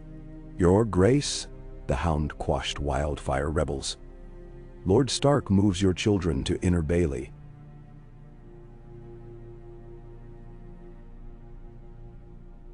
Safer there. Cersei's eyes narrowed. Safer? From whom? Blount swallowed. The king. His mood dark. She laughed bitterly. Mood. Tonight, the realm shapes on moods. She rose, skirt whispering. Tell Lord Stark, my children will not be pawns in his northern chess. I will see them. My orders forbid. Cersei's hand flashed, dagger pressed under Blount's chin, tip dimpling flesh. And mine permit.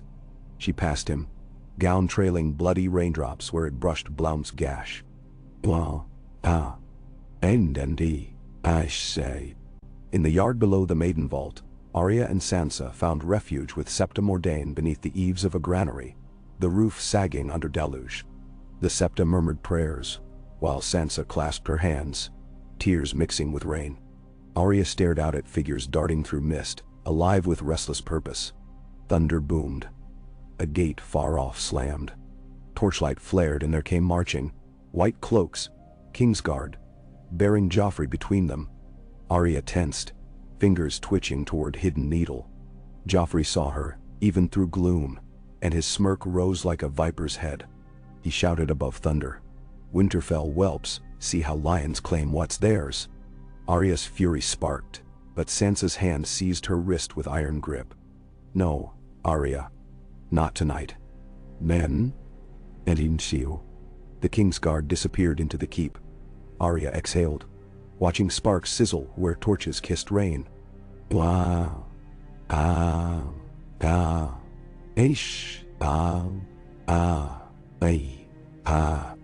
Night deepened, drizzle thinning to fine mist. Fires hissed, but did not leap. Both armies lay in uneasy deadlock. Men nursing wounds, sharpening edges, praying or cursing.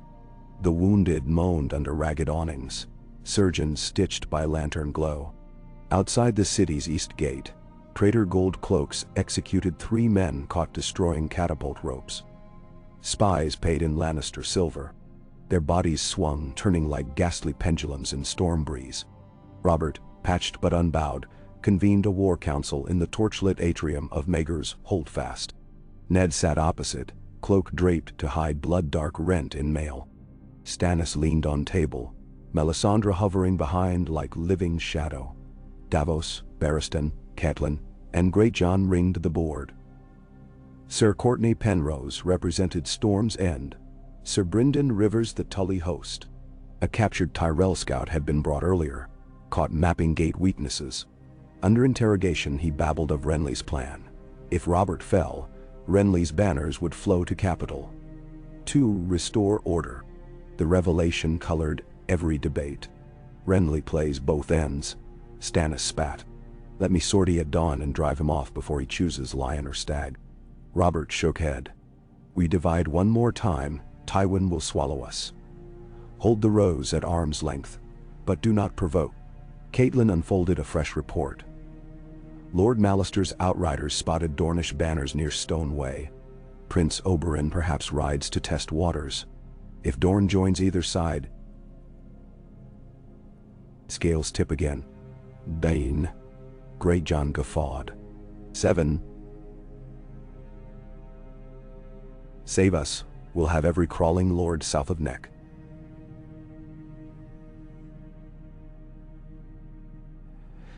And now, then starve them, Davos said quietly. All turned. The Onion Knight traced Blackwater estuary on Map.die. This river feeds the city and enemy both. Anchor my galleys midpoint, sink rocks in channel, cut Tywin's supply line. His host withers first. Barristan frowned. And ours? City holds grain for months, but small folk multiply daily. Refugees from riverlands already swell gates. Bandy. Melisandre's ash cakes and fire sermons won't fill bellies, Greatjon muttered. Better short rations than lion plunder, Ned said. He glanced to Robert, who lowered chin. So be it, Robert decreed. Davos, dam the river approach. Catelyn, send ravens to Prince Doran. Offer trade concessions for neutrality.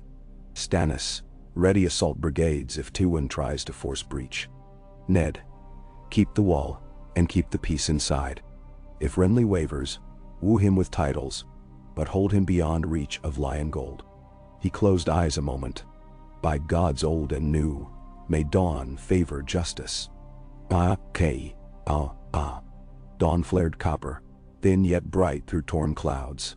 Steam rose from ravaged earth like ghosts, leaving slaughtered ground. Over the river, Ned watched Davos men scuttle like ants.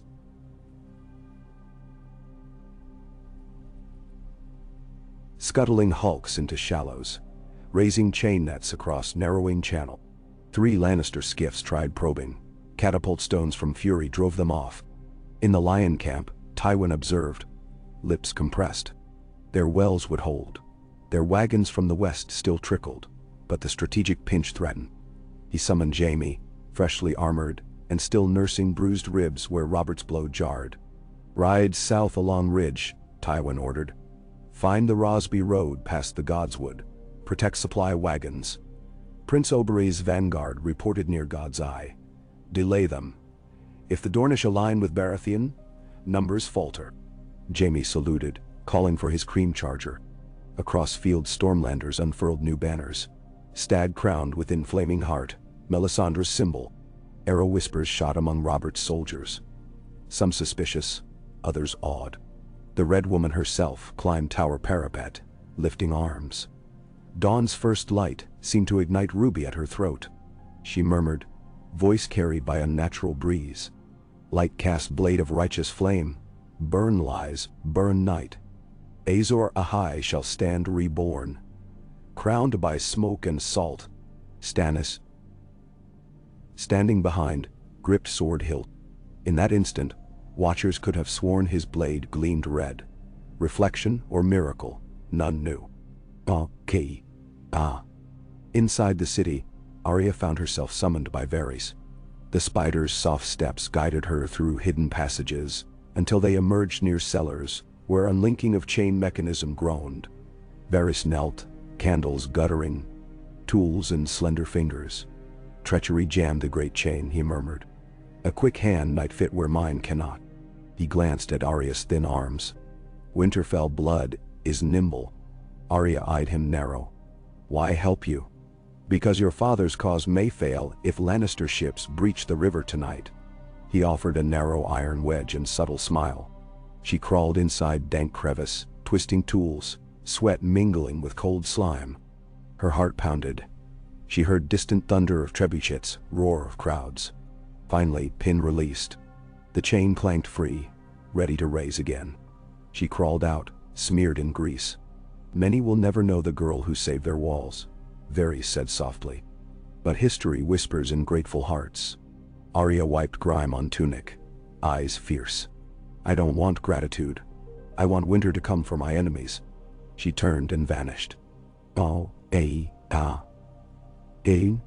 That afternoon, Tywin launched a feint. Light infantry surged the western rampart, while 3 trebuchets lobbed screaming barrels of lime and gravel. Shields raised, defenders braced. But the assault masked movement. Jaime's riders struck north, circling unseen to cut Davos' anchored ships. Twin scorpions mounted on light wagons, loosed bolts that skewered rigging. Wildfire pots flung by sling ignited sailcloth. 2 galleys burned, yet Davos rallied others, ramming 1 scorpion wagon into river, drowning flames. A chaos of waterborne battle raged beneath walls. Shouts echoing across eddies, arrows raining from parapets. Robert reached vantage, bellowed command. Stannis shore catapults wheeled, launching stone that shattered wagons, forced Jaime back. The Kingslayer, splattered in mud, cursed but withdrew. 3 bolts embedded in his shield. Meanwhile, Renly at his camp openly reviewed his knights, as if for tournament. Tyrell trumpets sounded flourishing practice charges. Bright, spectral show beneath storm-washed sun. Robert watched from afar. Suspicion boiling. "Hate parades while brothers bleed," he growled. Ned placed hand on Robert's mailed forearm. "Better he parades than joins Tywin." Robert's eyes hardened. Better he kneeled and preen. Night fell again. Slower. Bruised. Each army licked wounds, fires few to avoid enemy bolts. The city coughed smoke but stood. In Maegor's holdfast, Robert staggered into his solar, leg wound oozing despite poultice. Pycelle insisted on lancing. Robert braced as hot iron bit flesh. He swore oaths that made maids blanch behind doors. When Maester withdrew, Robert drained watered wine. Ned entered, smelling of wet leather. "The chain restored," he reported. "Ferry lanes hold. Supplies rationed." Robert grunted appreciation. "You fought like when we were young. Yet I see worry." Ned hesitated. "Your wound festers. We cannot lose the king's strength now. Rest, name a field commander." Robert exhaled. "My brother will lead." He motioned Stannis forward from alcove. "But if I die..." "Swear to me, Ned. Protect realm from succumbing to Red Priestess."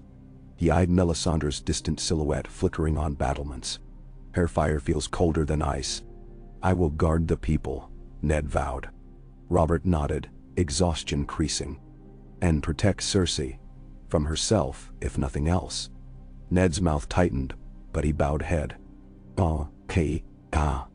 Across the yard, Cersei barged into chamber where Jaime scrubbed dried blood off dented pauldron. His knuckles chafed, eyes haunted. "You failed," she said, voice a fracture. "Tywin starves outside, Stannis grows inside, and our son hidden like hostage." Jaime's shoulders sagged. "I tried to breach fleet. Stark arrows cut us off. Arrows? Cersei's laugh cracked. I gave you poison, wildfire, whispers. All undone.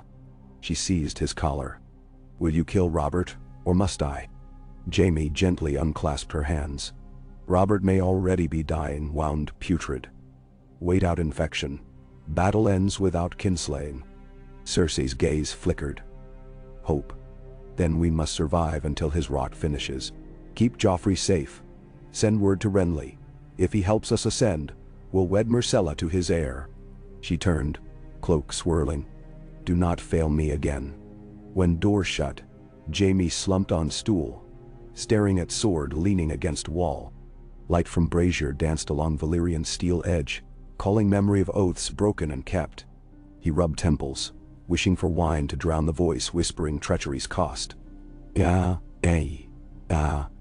The third dawn after first clash arrived pale and chill. Mist draped battlefield trenches, muffling moans. Tywin made his move at first light, sending small contingents to skirmish east while main force pivoted north along Rosby Road, aiming to outflank and seize grain docks upriver, choking city from behind. Scouts brought word quickly. Ned convened swift council. Davos proposed swift counterstroke. Launch Stannis' fastest galleys upriver to harry Tywin's baggage line while Northern Horse harried flank. Stannis agreed, prepping a sally under cover of early fog. Robert, fevered but seated in high-back chair, assented. Catelyn volunteered Tully riders for harrying. Ned clasped her hand in gratitude, worry shading eyes. She smiled reassurance, though her grip trembled. She had not slept since first battle. On the river, the Fury led 5 lean galleys upriver, masts stripped to half sails for maneuver. Davos manned tiller, ice wind knifing through homespun sleeves. Archers lined rails. The mist parted, revealing Tywin's supply wagons hugging bank, oxen trudging, gold lion flags drooping. Scouts cried, arrows loosed. Panic rippled, beasts lowed. Wagons veered, some toppled into water. Flames blossomed as pitchpots struck hay. Chaos exploded. On land, Tully light horse galloped from woods, peppering panicked teamsters, slicing harness lines, driving oxen wild. Kevin's rear guard wheeled but mired in soft bank. Davos catapults threw stones that smashed half-built pontoon bridging attempt. Tywin's plan faltered. He redirected heavy cavalry back to rescue baggage. Momentum lost. The city cheered as black sail galleys returned at dusk, holds crammed with stolen flour, wheels of cheese, barrels of Myrish wine originally destined for lion tables. Robert laughed, despite fever. The Onion Knight plucks a lion's pantry. He coughed, winced, but joy brightened eyes. A fragile thread of hope wove through council. At twilight, ravens landed on ramparts, carrying letters with wax of sun and spear. Prince Doran Martell's seal. Ned read aloud. Dorne would remain neutral if recompense for Oberyn's sister Elias' murder was publicly rendered. Gregor Clegane's head and crown apology. Robert agreed instantly. Gregor lay near death already. The news rippled. One less foe. Yet a darker raven brought word from the wall. Lord Commander Mormont warned of wights beyond Frostfangs, dead things walking, urging south to prepare. Ned felt chill, but war here consumed all. That same night, Arya slipped through corridor hunting rat for supper, but found herself outside council chamber. Voices within, Littlefinger and Varys. Baelish chuckled. Chaos blossoming. When lions weary and stags lame, ladders rise. Varys sighed. Your ladder may topple entire realm into abyss. Winter comes. Arya crept closer. Floorboard creaked. Varys's bald head appeared, eyes soft. Little wolf, he whispered. Best run along. Sharp ears may pierce hearts. She fled, unsettled. Fourth dawn. Robert could not rise. Fever blistered flesh. Leg swollen purple. Pycelle bled him thrice. Melisandre offered fire cure. Stannis refused. Ned convened council without king. They met in whispered worry.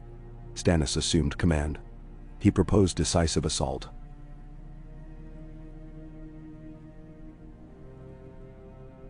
Sortie North Gate at dusk with combined spears. Smash Tywin's demoralized flank before Renly could intervene. Catelyn supported, Lion morale slipping. Davos nodded. Barristan approved. Ned hesitated. Voices of caution warred with need to end carnage. At last he agreed. Okay. Ka. Dusk-cloaked city in bruised hues. Horns moaned. Gates swung. A phalanx of Stormlander shields, northern pikes, Tully lances flowed out like dark river. Stannis rode at head, cloak streaming, sword flame kissed by torchlight. Melisandre watched from parapet, chanting low. Tywin's scouts saw too late. Lion camp still reorganizing from lost baggage. Yet Jaime, ever keen, rallied 3,000 horse to charge, intercepting Stannis in fields of trampled barley. 2 wedges closed. Lights flickered as torches snuffed in wind. Clash thundered. Stannis' first line braced. Spears snapped. Horses toppled. Jaime rode like lightning, cutting, deflecting. His white cape, dyed now red and brown, floated ragged behind. Greyjohn barreled through, axe lofted. He met Jaime head-on. Swords rang. Sparks flew. Jaime parried despite size, countered with quick thrust. Axe handle splintered. Greyjohn bellowed. A second umber swung maul that Jaime ducked, slicing at horse's knees. The maul crashed into mud. Jaime vaulted aside, slashing. Blood spurted. Umber fell. But Stannis closed, voice hoarse. Kingslayer. Jaime wheeled. Their blades met. Around them battle eddied. Cavalry swirling, infantry joining. Rain began anew. Stannis' strength, 2-handed strokes, hammered Jaime's guard. Jaime countered with speed, but fatigue dulled edges. Stannis' longsword grazed Jaime's pauldron, gouging gold. Jaime hissed, riposted. Sparks danced. Nearby, Catelyn led Tully knights in wedge, striking lion flank. Tywin's banner flickered dangerously near encirclement. Kevan dragged it back. On ridge, Renly watching saw tide shift. Loras urged charge. Renly hesitated. Victory to Stannis meant his own dream dims. Victory to Tywin empowers lions. He dallied. Below, Stannis' next blow knocked Jaime's blade aside. Elbow smashed visor. Jaime reeled. Vision blurred. Stannis raised sword, but crossbow bolt thudded into his shoulder, felling him from saddle. Crossbowman, in lion livery, reloaded. Davos slit his throat before second shot. Yet Jaime regained sword, pressed advantage. Blade point at Stannis' throat where armor gap bled. Thunder rumbled. Then, an antlered fury crashed. Robert Baratheon, mounted yet swaying, fever-wild eyes blazing, leg bound with stained linen. He had roused, donned helm, stolen horse. Hammer descended toward Jaime. Kingslayer pivoted, parried head with flat, bones shuddering. Robert's second blow forced Jaime back. Enough Kinslayer's sport, Robert growled, sweat streaking. Jaime's gaze flicked between wounded Stannis and frenzied King. The Golden Knight backed, sword raised, but Robert's next swing shattered his guard, sending him tumbling. Balerion reared, hooves flailing. Jaime rolled aside, scrambling at mud. Robert slumped in saddle, vision swimming. He looked down at Stannis, brother clutching bolt, blood pouring. "Brother," he croaked, but Stannis pushed away. Meanwhile, Kevan rallied reserves. Tywin's horn signaled retreat orderly. Lions slowed northern advance, extracted wounded heirs. Battle subsided as darkness deepened. Both sides spent. Rain quenched torches. Moans filled night. Ned and Barristan found Robert half-conscious on horse. Stannis supported by Davos. They escorted them through tumbled gates. Ha. Within Maegor's, Holdfast Pycelle and Maester Cresson bent over Robert and Stannis. Cresses overcame bolt wound, but Robert's sepsis ravaged. Fever soared. At dawn he drifted between delirium and lucidity. Ned sat by bedside, clutching damp hand. Robert's cracked voice rose. "The realm? My burden. I can carry no more." He drew shallow breath, eyes seeking. "Promise me, Ned. Stand for peace. Guard my blood, even if not of my seed. End this agony." Tears blurred Ned's vision. "I will, on my honor." Robert smiled, faint ghost of youth. "Tell John Arryn." I kept his counsel. Light. His hand slackened. Candle guttered. Outside thunder ceased. Robert Baratheon, Storm's End's laughing giant, breathed last. Ned bowed head. Silence echoed. In another chamber, Stannis slept fitful under poppy milk. Unaware, Ned rose, heart leaden. Melisandre appeared in doorway, ruby throbbing. She gazed on Robert's corpse with unfathomable eyes. "The false king is dead," she whispered. "Now Azor Ahai must claim forged destiny." Ned fixed her with icy stare. She merely smiled, drifting away. "Oh, ah, G, A." Words spread like wind-blown sparks. In Lion Camp cheers erupted. Some for foe's death, some for quickening conflict. In Tyrell pavilions murmurs swelled. A crown stood vacant. On Dragonstone galleys, men whispered of prophecy. In King's Landing bells tolled, mournful. Small folk wept or cursed. Some prayed for peace, many for bread. Ned convened council in throne room draped in black. Stannis, pale, arm-bound, stood supported by Davos. Catelyn beside Ned. Barristan bearing the king's great warhammer, inverted in mourning. Renly arrived midday, expression unreadable. Pycelle read Robert's last sealed writ. Ned Stark named Lord Protector until rightful heir crowned. But which heir? Stannis by law? Renly by popularity? Joffrey by lion swords? Some whispered of Gendry, King's black-haired bastard. Chamber buzzed until Ned's voice cut clean. Roberts will stand. Stannis of House Baratheon is rightful heir. He faced crowd of lords. Ace Protector, I call council at Sept of Baelor tomorrow to swear fealty and settle disputes. Any lord who lifts sword beforehand I name Oathbreaker. Then Narwhal. Renly's lips pressed thin. He bowed but said nothing. Tyrell envoys slipped out. Tywin's envoys requested parley under flag of truce. Night fell heavy. Ned knew dawn would bear yet more storm, but for heartbeat, he allowed stillness. Robert at rest, children in holdfast, Catelyn's hand in his. Rain hushed. Clouds parted to reveal sliver of moon. Its pale light silvered the Iron Throne, empty yet glimmering, waiting for the next soul, willing to bleed upon its blades. Okay. In drizzle-slick courtyard, Arya practiced needle beneath an orange lantern. Each thrust a promise. Nearby, Sansa released a white dove toward dark sky, tears on lashes. Farewell to childhood awe of golden princes. Cersei knelt alone in Queen's Tower, gowns soaked in spilled wine, whispering Joffrey's name to gods that turned away. From the Red Keep's highest turret, Varys watched rivulets of water snake over gargoyles' mouths like tears. The spider folded arms within voluminous sleeves and murmured, "The game begins anew." Far below, Littlefinger counted coins, each clink a beat of ascending ladder. Beyond the wall, ice cracked. In Essos, dragons stirred. Throughout the realm, crows took flight. And above King's Landing, lightning flickered one last time, its jagged path illuminating ruin and resolve alike, before retreating beyond horizon, leaving men and women to seize dawn or be devoured by it. Dawn seeped gray beneath a veil of lingering rain clouds, bathing King's Landing in a waxen half-light that made every stone and turret appear carved from old bone. Carters rolled the knights' bodies from Fishmonger's Square under canvas shrouds. Crows followed in hopping gangs, pausing whenever a wheel stuck in ruts of congealed blood. The bells of the Great Sept tolled a single somber note, neither dirge nor celebration, only a reminder that the realm still breathed, however raggedly.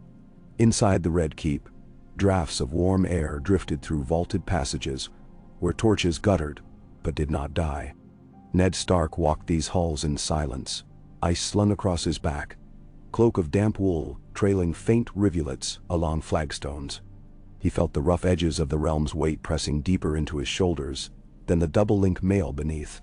Somewhere behind him padded footsteps. Their echo told him Davos had caught up. But Ned did not turn until they reached an oriel window that overlooked the Blackwater, glass panes pocked by last night's debris. "The fleet holds," Davos murmured, following Ned's gaze. "Tywin ferries wounded downriver now. He'll sail them west by nightfall, I think. If he can slip past our chain." "He'll find another way," Ned answered. "He's not a man who abandons pieces on the board unless there's a stronger move waiting." Davos nodded, thumb worrying the knuckle of his shortened fingers. But his pay chests run lighter.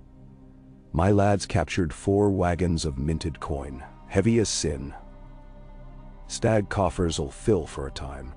"Stag coffers," Ned repeated, a bitter twist in his tone. "The stag that lies cold in Maegor's crypt this moment." He exhaled. "The council meets within the hour. Keep watch at the chain, Lord Davos.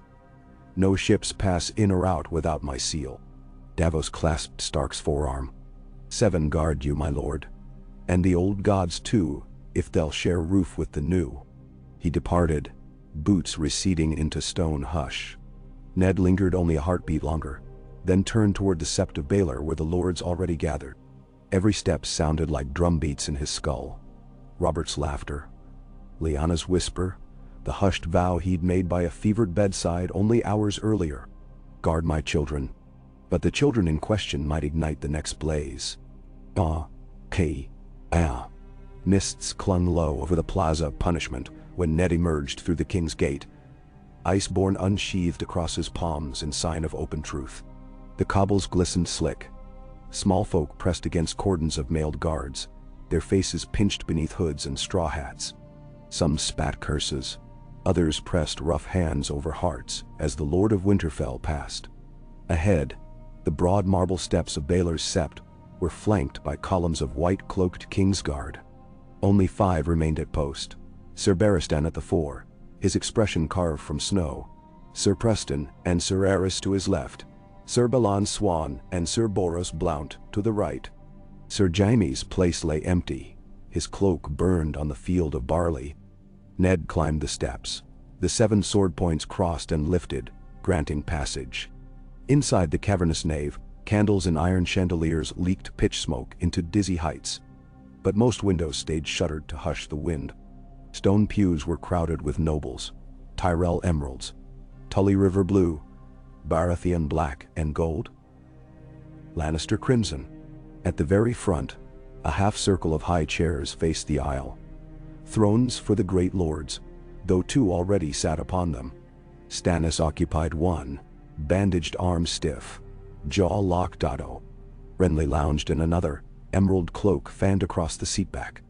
Between them gaped an empty chair, the king's place, draped in sable cloth hung with stag antlers. Ned advanced alone, ice glinting pale. He placed the greatsword point down at dais edge, hands resting on the pommel as he surveyed the assembly. Thunder vibrated distant in the clouds. "Lords of the realm," he began, voice carrying beneath vaults. "We gather at grievous hour. Robert Baratheon, first of his name, lies with the 7. Yet his peace lies with us to shape." His gaze swept each banner. "By his sealed will, he named me protector until rightful heir assumes the Iron Throne. We are here to confirm that heir, lest blades choose where words might yet serve." "Nah." A murmur rolled. Mace Tyrell whispered to Willis. Brynden Tully folded arms, hawk-sharp eyes watching the lions. Lord Tywin rose slowly from the Lannister benches, gold lion brooch dull in gloom. "Protector Stark," his voice smooth gravel. "Your loyalty is not questioned. Yet blood determines crown, not parchment. The king's eldest son remains Prince Joffrey Baratheon." Stannis stood, gray windswept eyes boring into Tywin's. "Your grandson is no Baratheon. He is product of incest, proven by maester tests, sworn by council. The law names me heir." "Then thine law?" Renly laughed softly, drawing gazes. "The law names a king only when the people accept him. A crown carried by swords alone shatters beneath its own weight. The realm needs love, not iron, else the fires we've seen are only a foretaste. Stannis' mouth twitched. Spoken like a mummer, brother. Love fed no army on the march. Renly's green eyes flashed. Yet I feed 10 armies with reach harvests. The High Septon, robed in milk-white lace, lifted one flabby hand. My children, speak with temperance. This holy sept is seat of the seven. He turned to Ned. Protector, perhaps we should call each heir forward to present claim. Ned inclined his head. So be it. We shall hear them in order of seniority. He looked toward Stannis, but the eldest brother awaited no summons. He strode across dais and faced the lords. Stannis spoke plain. I am Stannis of House Baratheon, Lord of Dragonstone, rightful heir by blood and birth. Maesters have shown the supposed Prince Joffrey shares no Baratheon seed. Law is as steel, unbending. He withdrew parchment. Robert's own bastard lineage lists, the blood charts. Maester Cresson, summoned, attested under oath. Varys, humming, produced ledger of brown-haired bastards, and Joffrey's golden locks. Gasps echoed. When Stannis finished, he returned to seat, jaw set as iron portcullis.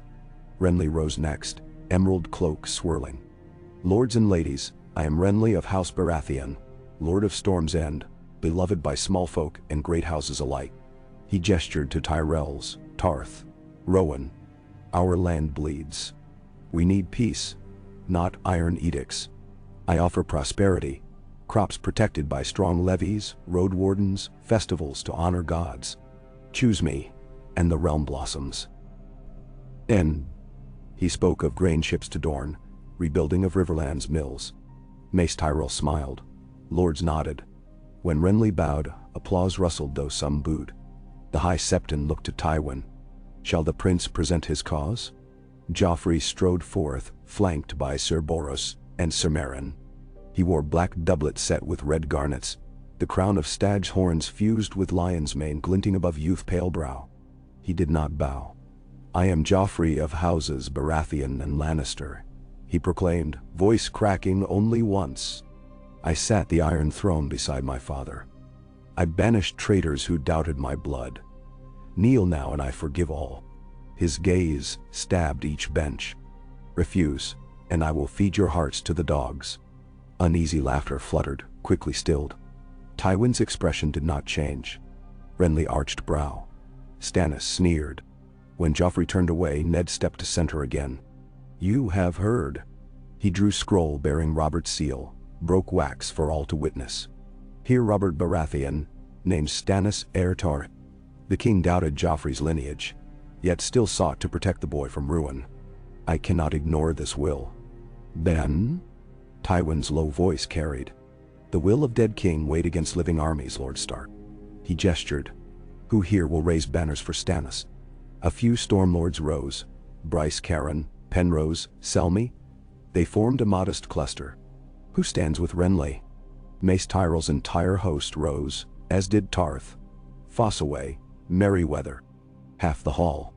And who stands with Prince Joffrey? Blood of Robert undeniable in the eyes of those who served him. Tywin's Westermen rose like crimson tide. Some Crownlanders, many gold cloaks sworn to pay. The chamber became a tricolour mosaic. Silence yawned. Ned felt chill seep into his bones. 3 claimants, 3 armies, all within sword's reach. The sept reeked of scented wax yet stank of fear. The High Septon trembled. The 7 guide unity. We must deliberate. A boom cut him off. Doors at west of nave flung wide. A courier drenched in sweat and horsefoam stumbled down aisle crying, Ravens from Winterfell, the North in arms! Guards moved to halt. Ned waved him through. Scroll thrust into his hand. He unfurled, heart lurching at the sigil. Robb Stark's wolf. Father, the letter began in hurried strokes. Lions ride for River Run again. I march south with 20,000 Northmen. Winter marches with us. I await your command. Signed Robb Stark, acting Lord of Winterfell. Ned's knuckles whitened. He raised gaze to the hall. My son comes south with loyal spears, he announced, voice grim. The North will uphold Robert's lawful heir. Stannis. A murmur of surprise rippled. Some lions scowled. Tyrells whispered. Stannis inclined head in respect. Renly frowned but shrugged gallantly as if outcome remained open. Tywin's eyes flickered but gave nothing. We have no time for further intrigue, Ned pressed. Outside these walls, fields rot, dead pile high. I propose a regency council, 3 months. While Grand Council of Realms Lords convenes in Harrenhal to decide peacefully. In that span, all hostilities cease. Violators branded traitor before gods and men. Oh. Renly opened mouth. Stannis too. But before debate, the great doors banged again. Sandor Clegane stalked inward, armor scorched, helm under arm.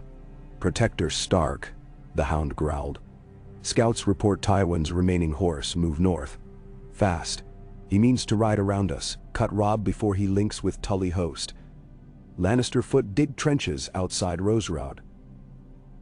Siege line forming. Gasps echoed. Tywin's face revealed faint satisfaction. Ned met Tywin's gaze. Withdraw your riders, Lord Tywin, or this hall chooses now with steel. Tywin's lips twisted almost to smile. If the North marches, I hedge my board. It is only prudent. Stannis' hand closed around sword pommel. Prudence spawns war. Renly drew breath to speak, but Loras tugged sleeve, whispering urgent. At that moment, Melisandre advanced from shadows. Ruby, blazing. My lords. Her voice soft yet piercing. The night devour patience. Azor Ahai stands before you. She laid slender hand on Stannis' mailed elbow. Bow, and the dawn will rise unhindered. Tyrell knights muttered curses. Lannister men snorted. The High Septon clutched his crystal orb, disquieted. Stannis drew breath to declare, but the ruby at Melisandre's throat flared bright, and torches gutted as though sucked by unseen wind. A tremor shivered through floor, glass panes rattling. In far recess of sept, one tall candle burst, wax spraying. Gasps rose. Some cried sorcery. Renly stepped forward, voice calm but flinty.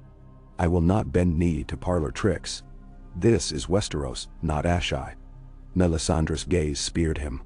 Shadow clings to you, Lord Renly, and shadows fear the light. Renly's cheek twitched. I'll remember that when your fires gutter in the rain. The hall spun on knife edge of blasphemy and fear when a plaintive horn wail drifted through thick walls. A second wail followed. City watch alarm, long and mournful.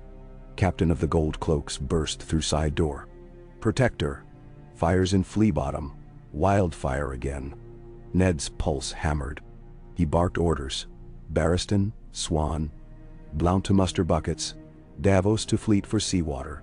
Sandor to rally watch. But Melisandre's eyes fixed on Tywin. Your lion's paw is greased with green fire. She hissed. Tywin raised brow. Ridiculous. My men smothered such plots after last fiasco. Yet panic spread, lords murmured. Stannis strode forward. Call this council adjourned till flames quell. Ned nodded. Renly interjected. Hold. The realm must see leadership. If we depart unresolved, war resumes before next sun. Tywin crossed arms. Burning streets decide little. We will reconvene when smoke clears, and perhaps by then prudence prevails. He pivoted, crimson cloak sweeping. Lannister retinue filed after. Tyrells too dispersed, Renly pausing to toss Ned a half-smile tinged by worry. Stannis lingered last, studying wildfire glow through stained glass. Melisandre whispered by his ear. He nodded curtly. Aisha. Outside, chaos reigned anew.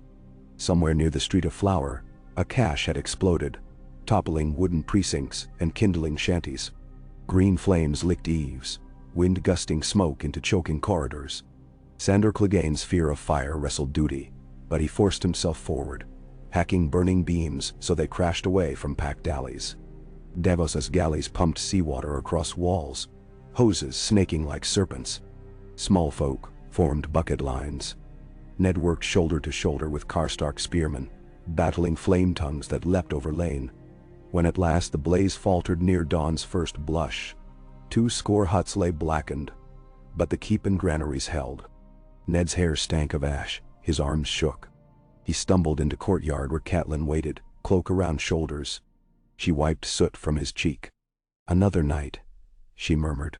"How many more?" "As many as it takes." He swallowed grit. "But each spark fans civil war. I fear the wildfire is but a pawn in deeper game." "Then? And so." Just then Lannister heralds trumpeted outside King's Gate, demanding audience.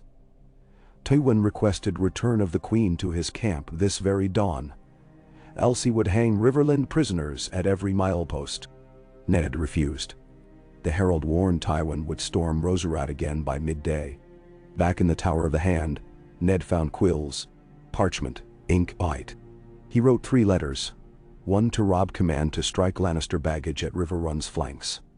One to Doran Martell, promising Gregor Clegane's execution and Dornish autonomy in exchange for grain convoys to King's Landing.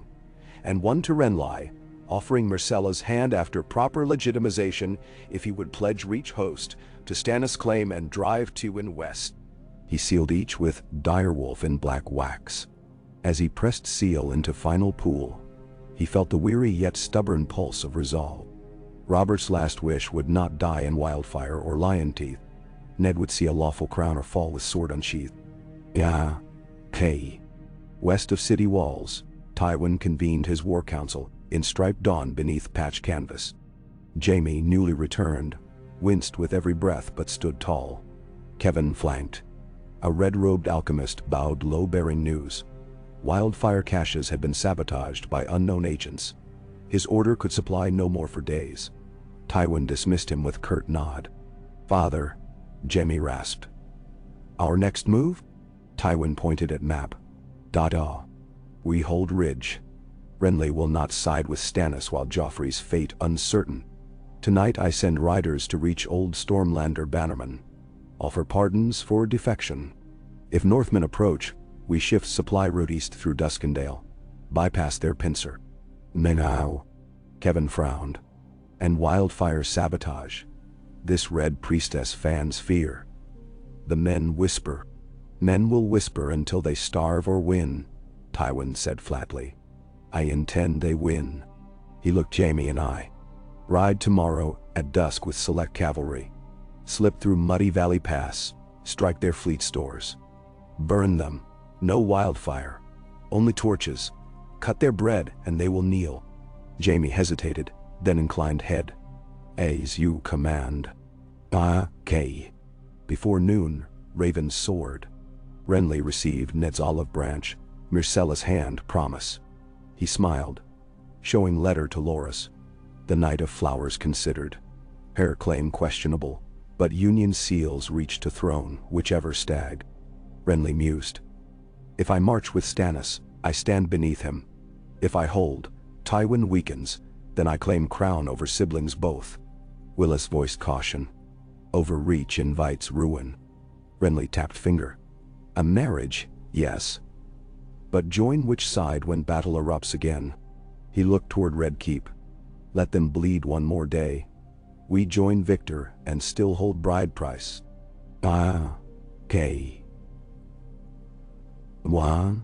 Late afternoon brought fresh shock. Ser Barristan entered Ned's solar carrying a wrapped parcel. Within lay a severed head, eyes staring. A gold lion clasp still pinned to torn doublet. "Lord Stark, we found it outside Roserad picket," Barristan said. Note pinned. "First blood for prisoners." The head belonged to Sir Willem Lannister, hostage from Riverlands. Tywin had answered Ned's refusal with gruesome gift. Anger surged. Ned's fist clenched until knuckles whitened.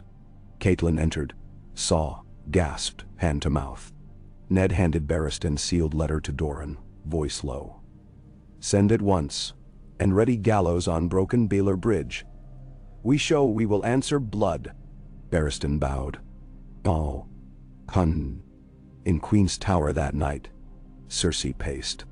She'd received secret report that Tywin threatened prisoners.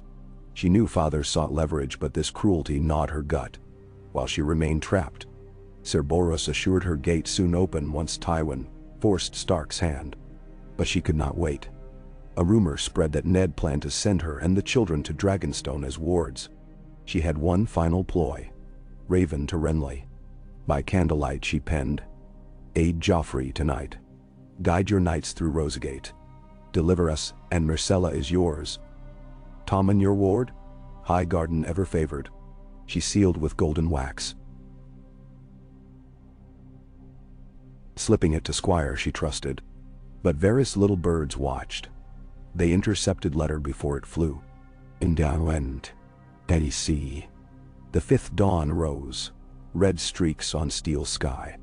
On walls north of King's Gate, Ned's outriders returned shouting. Robb's banner spied 10 leagues out beyond Trident, heavy horse leading. River lords joining. Cheers echoed. Tywin spurred plan. Jaime's night raid rode through Muddy Pass but encountered Robb's outriders earlier than planned. A clash in darkness left scores dead, and Jaime wounded again, forced to withdraw. At first light, Lannister banners sagged, morale shaken. Within council, Stannis declared moment ripe. One decisive strike. We sortie full host before Lions regroup. Barristan agreed, as did Catelyn and Greatjon. Ned nodded slowly. We march at midday. North and River spears join by dusk. This ends today, one way or another. Nemtro. Davos suggested drawing Tywin to low ground by feint, then raising chain behind, trapping cavalry against river. Plan accepted. Melisandre prophesied victory. If King's blood sanctifies steel, and produced leech jar labeled Gendry Waters. Ned refused. No more blood of innocence. She smiled darkly. Azor Ahai forges blade in heartfire, not council. A.K. Midday's bells tolled as gates groaned. Columns spilled out. Northern pikes bristling, Stormlander shields locked. Black sails of Stannis shore marines marching inland. Ned rode beside Barristan under Direwolf banner. Catelyn led Tully vanguard. Davos guided fleet upriver to block Tywin's flank. In distance Robb's host banners, Grey Wolf, Flayed Man, Umber Giant, approached across golden fields. Tywin observed from ridge, jaw set. Yet even now his mind schemed. Messenger rode in. Renly's army finally moving. But not toward city. Rose banners wheeled east. Perhaps to seize supply towns and crownlands, threatening both sides. Tywin exhaled through nose. Youngest Stag played new game. He issued rapid orders. Withdraw center to stronger ridge. Let Baratheon forces tire on uphill slog. Then hammer, with reinforced left, while archers on right flank pepper bridging river. Horns signaled. Drums beat. Battles often hinge on small hinge of chance. This hinge came when a stray catapult stone, loosed by Stannis marines from riverbank, missed its mark and instead smashed Lannister powder wagon. Black powder stash stolen from alchemists. The blast rippled white flash, cracking ridge defenses, sending dust plumes skyward. Panic surged. Archers scattered. Baratheon line roared and charged uphill. Ned urged horse. Ice aloft. Barristan at his side cut path. Stormlanders battered wooden mantlets, crashing through smoke. Tywin's center buckled as pikes parted, cavalry unable to close due to cracked ground. At same moment, Robb's wolves slammed Tywin's rear, horns booming. Riverlords crashed like storm flood. The battle became maelstrom of mud and shrieking metal. Lannister banners tumbled. Warhorns bleated retreat. Jaime, though wounded, rallied small guard to shield his father.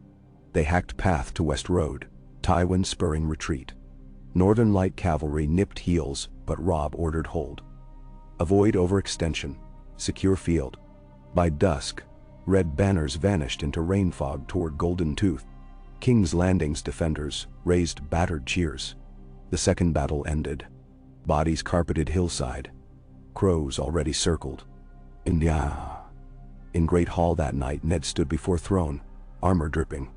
Lords gathered again, though half in bandages. Lannister envoys absent, vanished with host. Renly appeared late, green cloak immaculate. Stannis, arm in sling, took step toward throne. With Tywin broken, and Northmen loyal, my claim stands. Renly raised brow. Claim to what? Gutted realm? Let small folk heal, then choose. The High Septon looked to Ned. Protector weighed last oaths. Robert's will. Realm's peace. Children's safety. He turned to Stannis. You are rightful heir. Yet scars of this war may breed more rebellion. I propose coronation within Moon's turn, after realm's lords assemble freely. He swung to Renly. You, Lord Renly, will govern small council as Lord Chancellor, ensuring supplies flow. Renly opened mouth. Loras squeezed elbow. Very well, if Highgarden's rights secured. Ned nodded. They will be. He faced Tyrell benches. House Tyrell will provision King's Landing and Riverlands. In exchange, Myrcella Baratheon shall wed Willis Tyrell upon her 14th name day, forging bond of throne to reach. Murmurs approving. Last, Ned looked at Barristan. Sir Barristan Selmy, I ask you to place crown upon Stannis Baratheon in 4 weeks' time, in Sept of Baelor. The old knight bowed solemn. From shadows, Melisandre smiled, ruby glinting. A.K. 3 days passed. Fires quenched.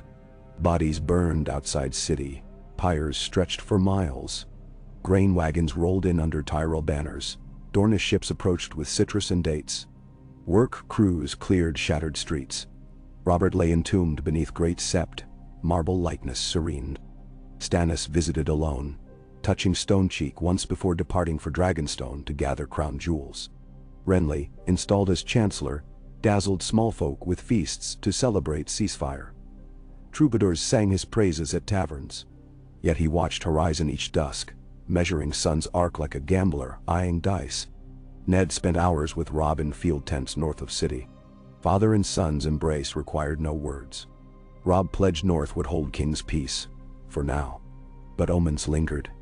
One evening, Arya found a pale direwolf pup stillborn outside castle stables. She buried it beneath weirwood sapling without telling siblings.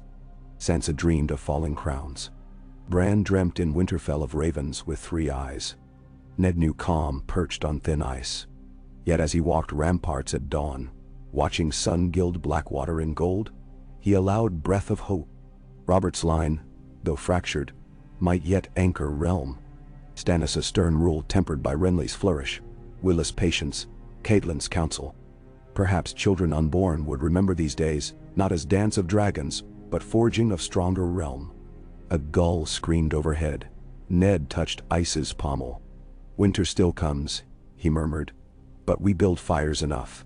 Far away beyond the wall, white winds howled. In Essos, a silver-haired queen woke amid dragon's embers. In shadows of King's Landing, Littlefinger polished new coin, dreaming ladders next rung. And in dungeons of Red Keep, Keyburn's last apprentice nursed strange green flames, waiting for masterless art to find new patron. The Game of Thrones paused, not ended. Yet for this fleeting moment, the realm drew breath. Swords sheathed, and in the hush between storms, even hardened men dared imagine spring.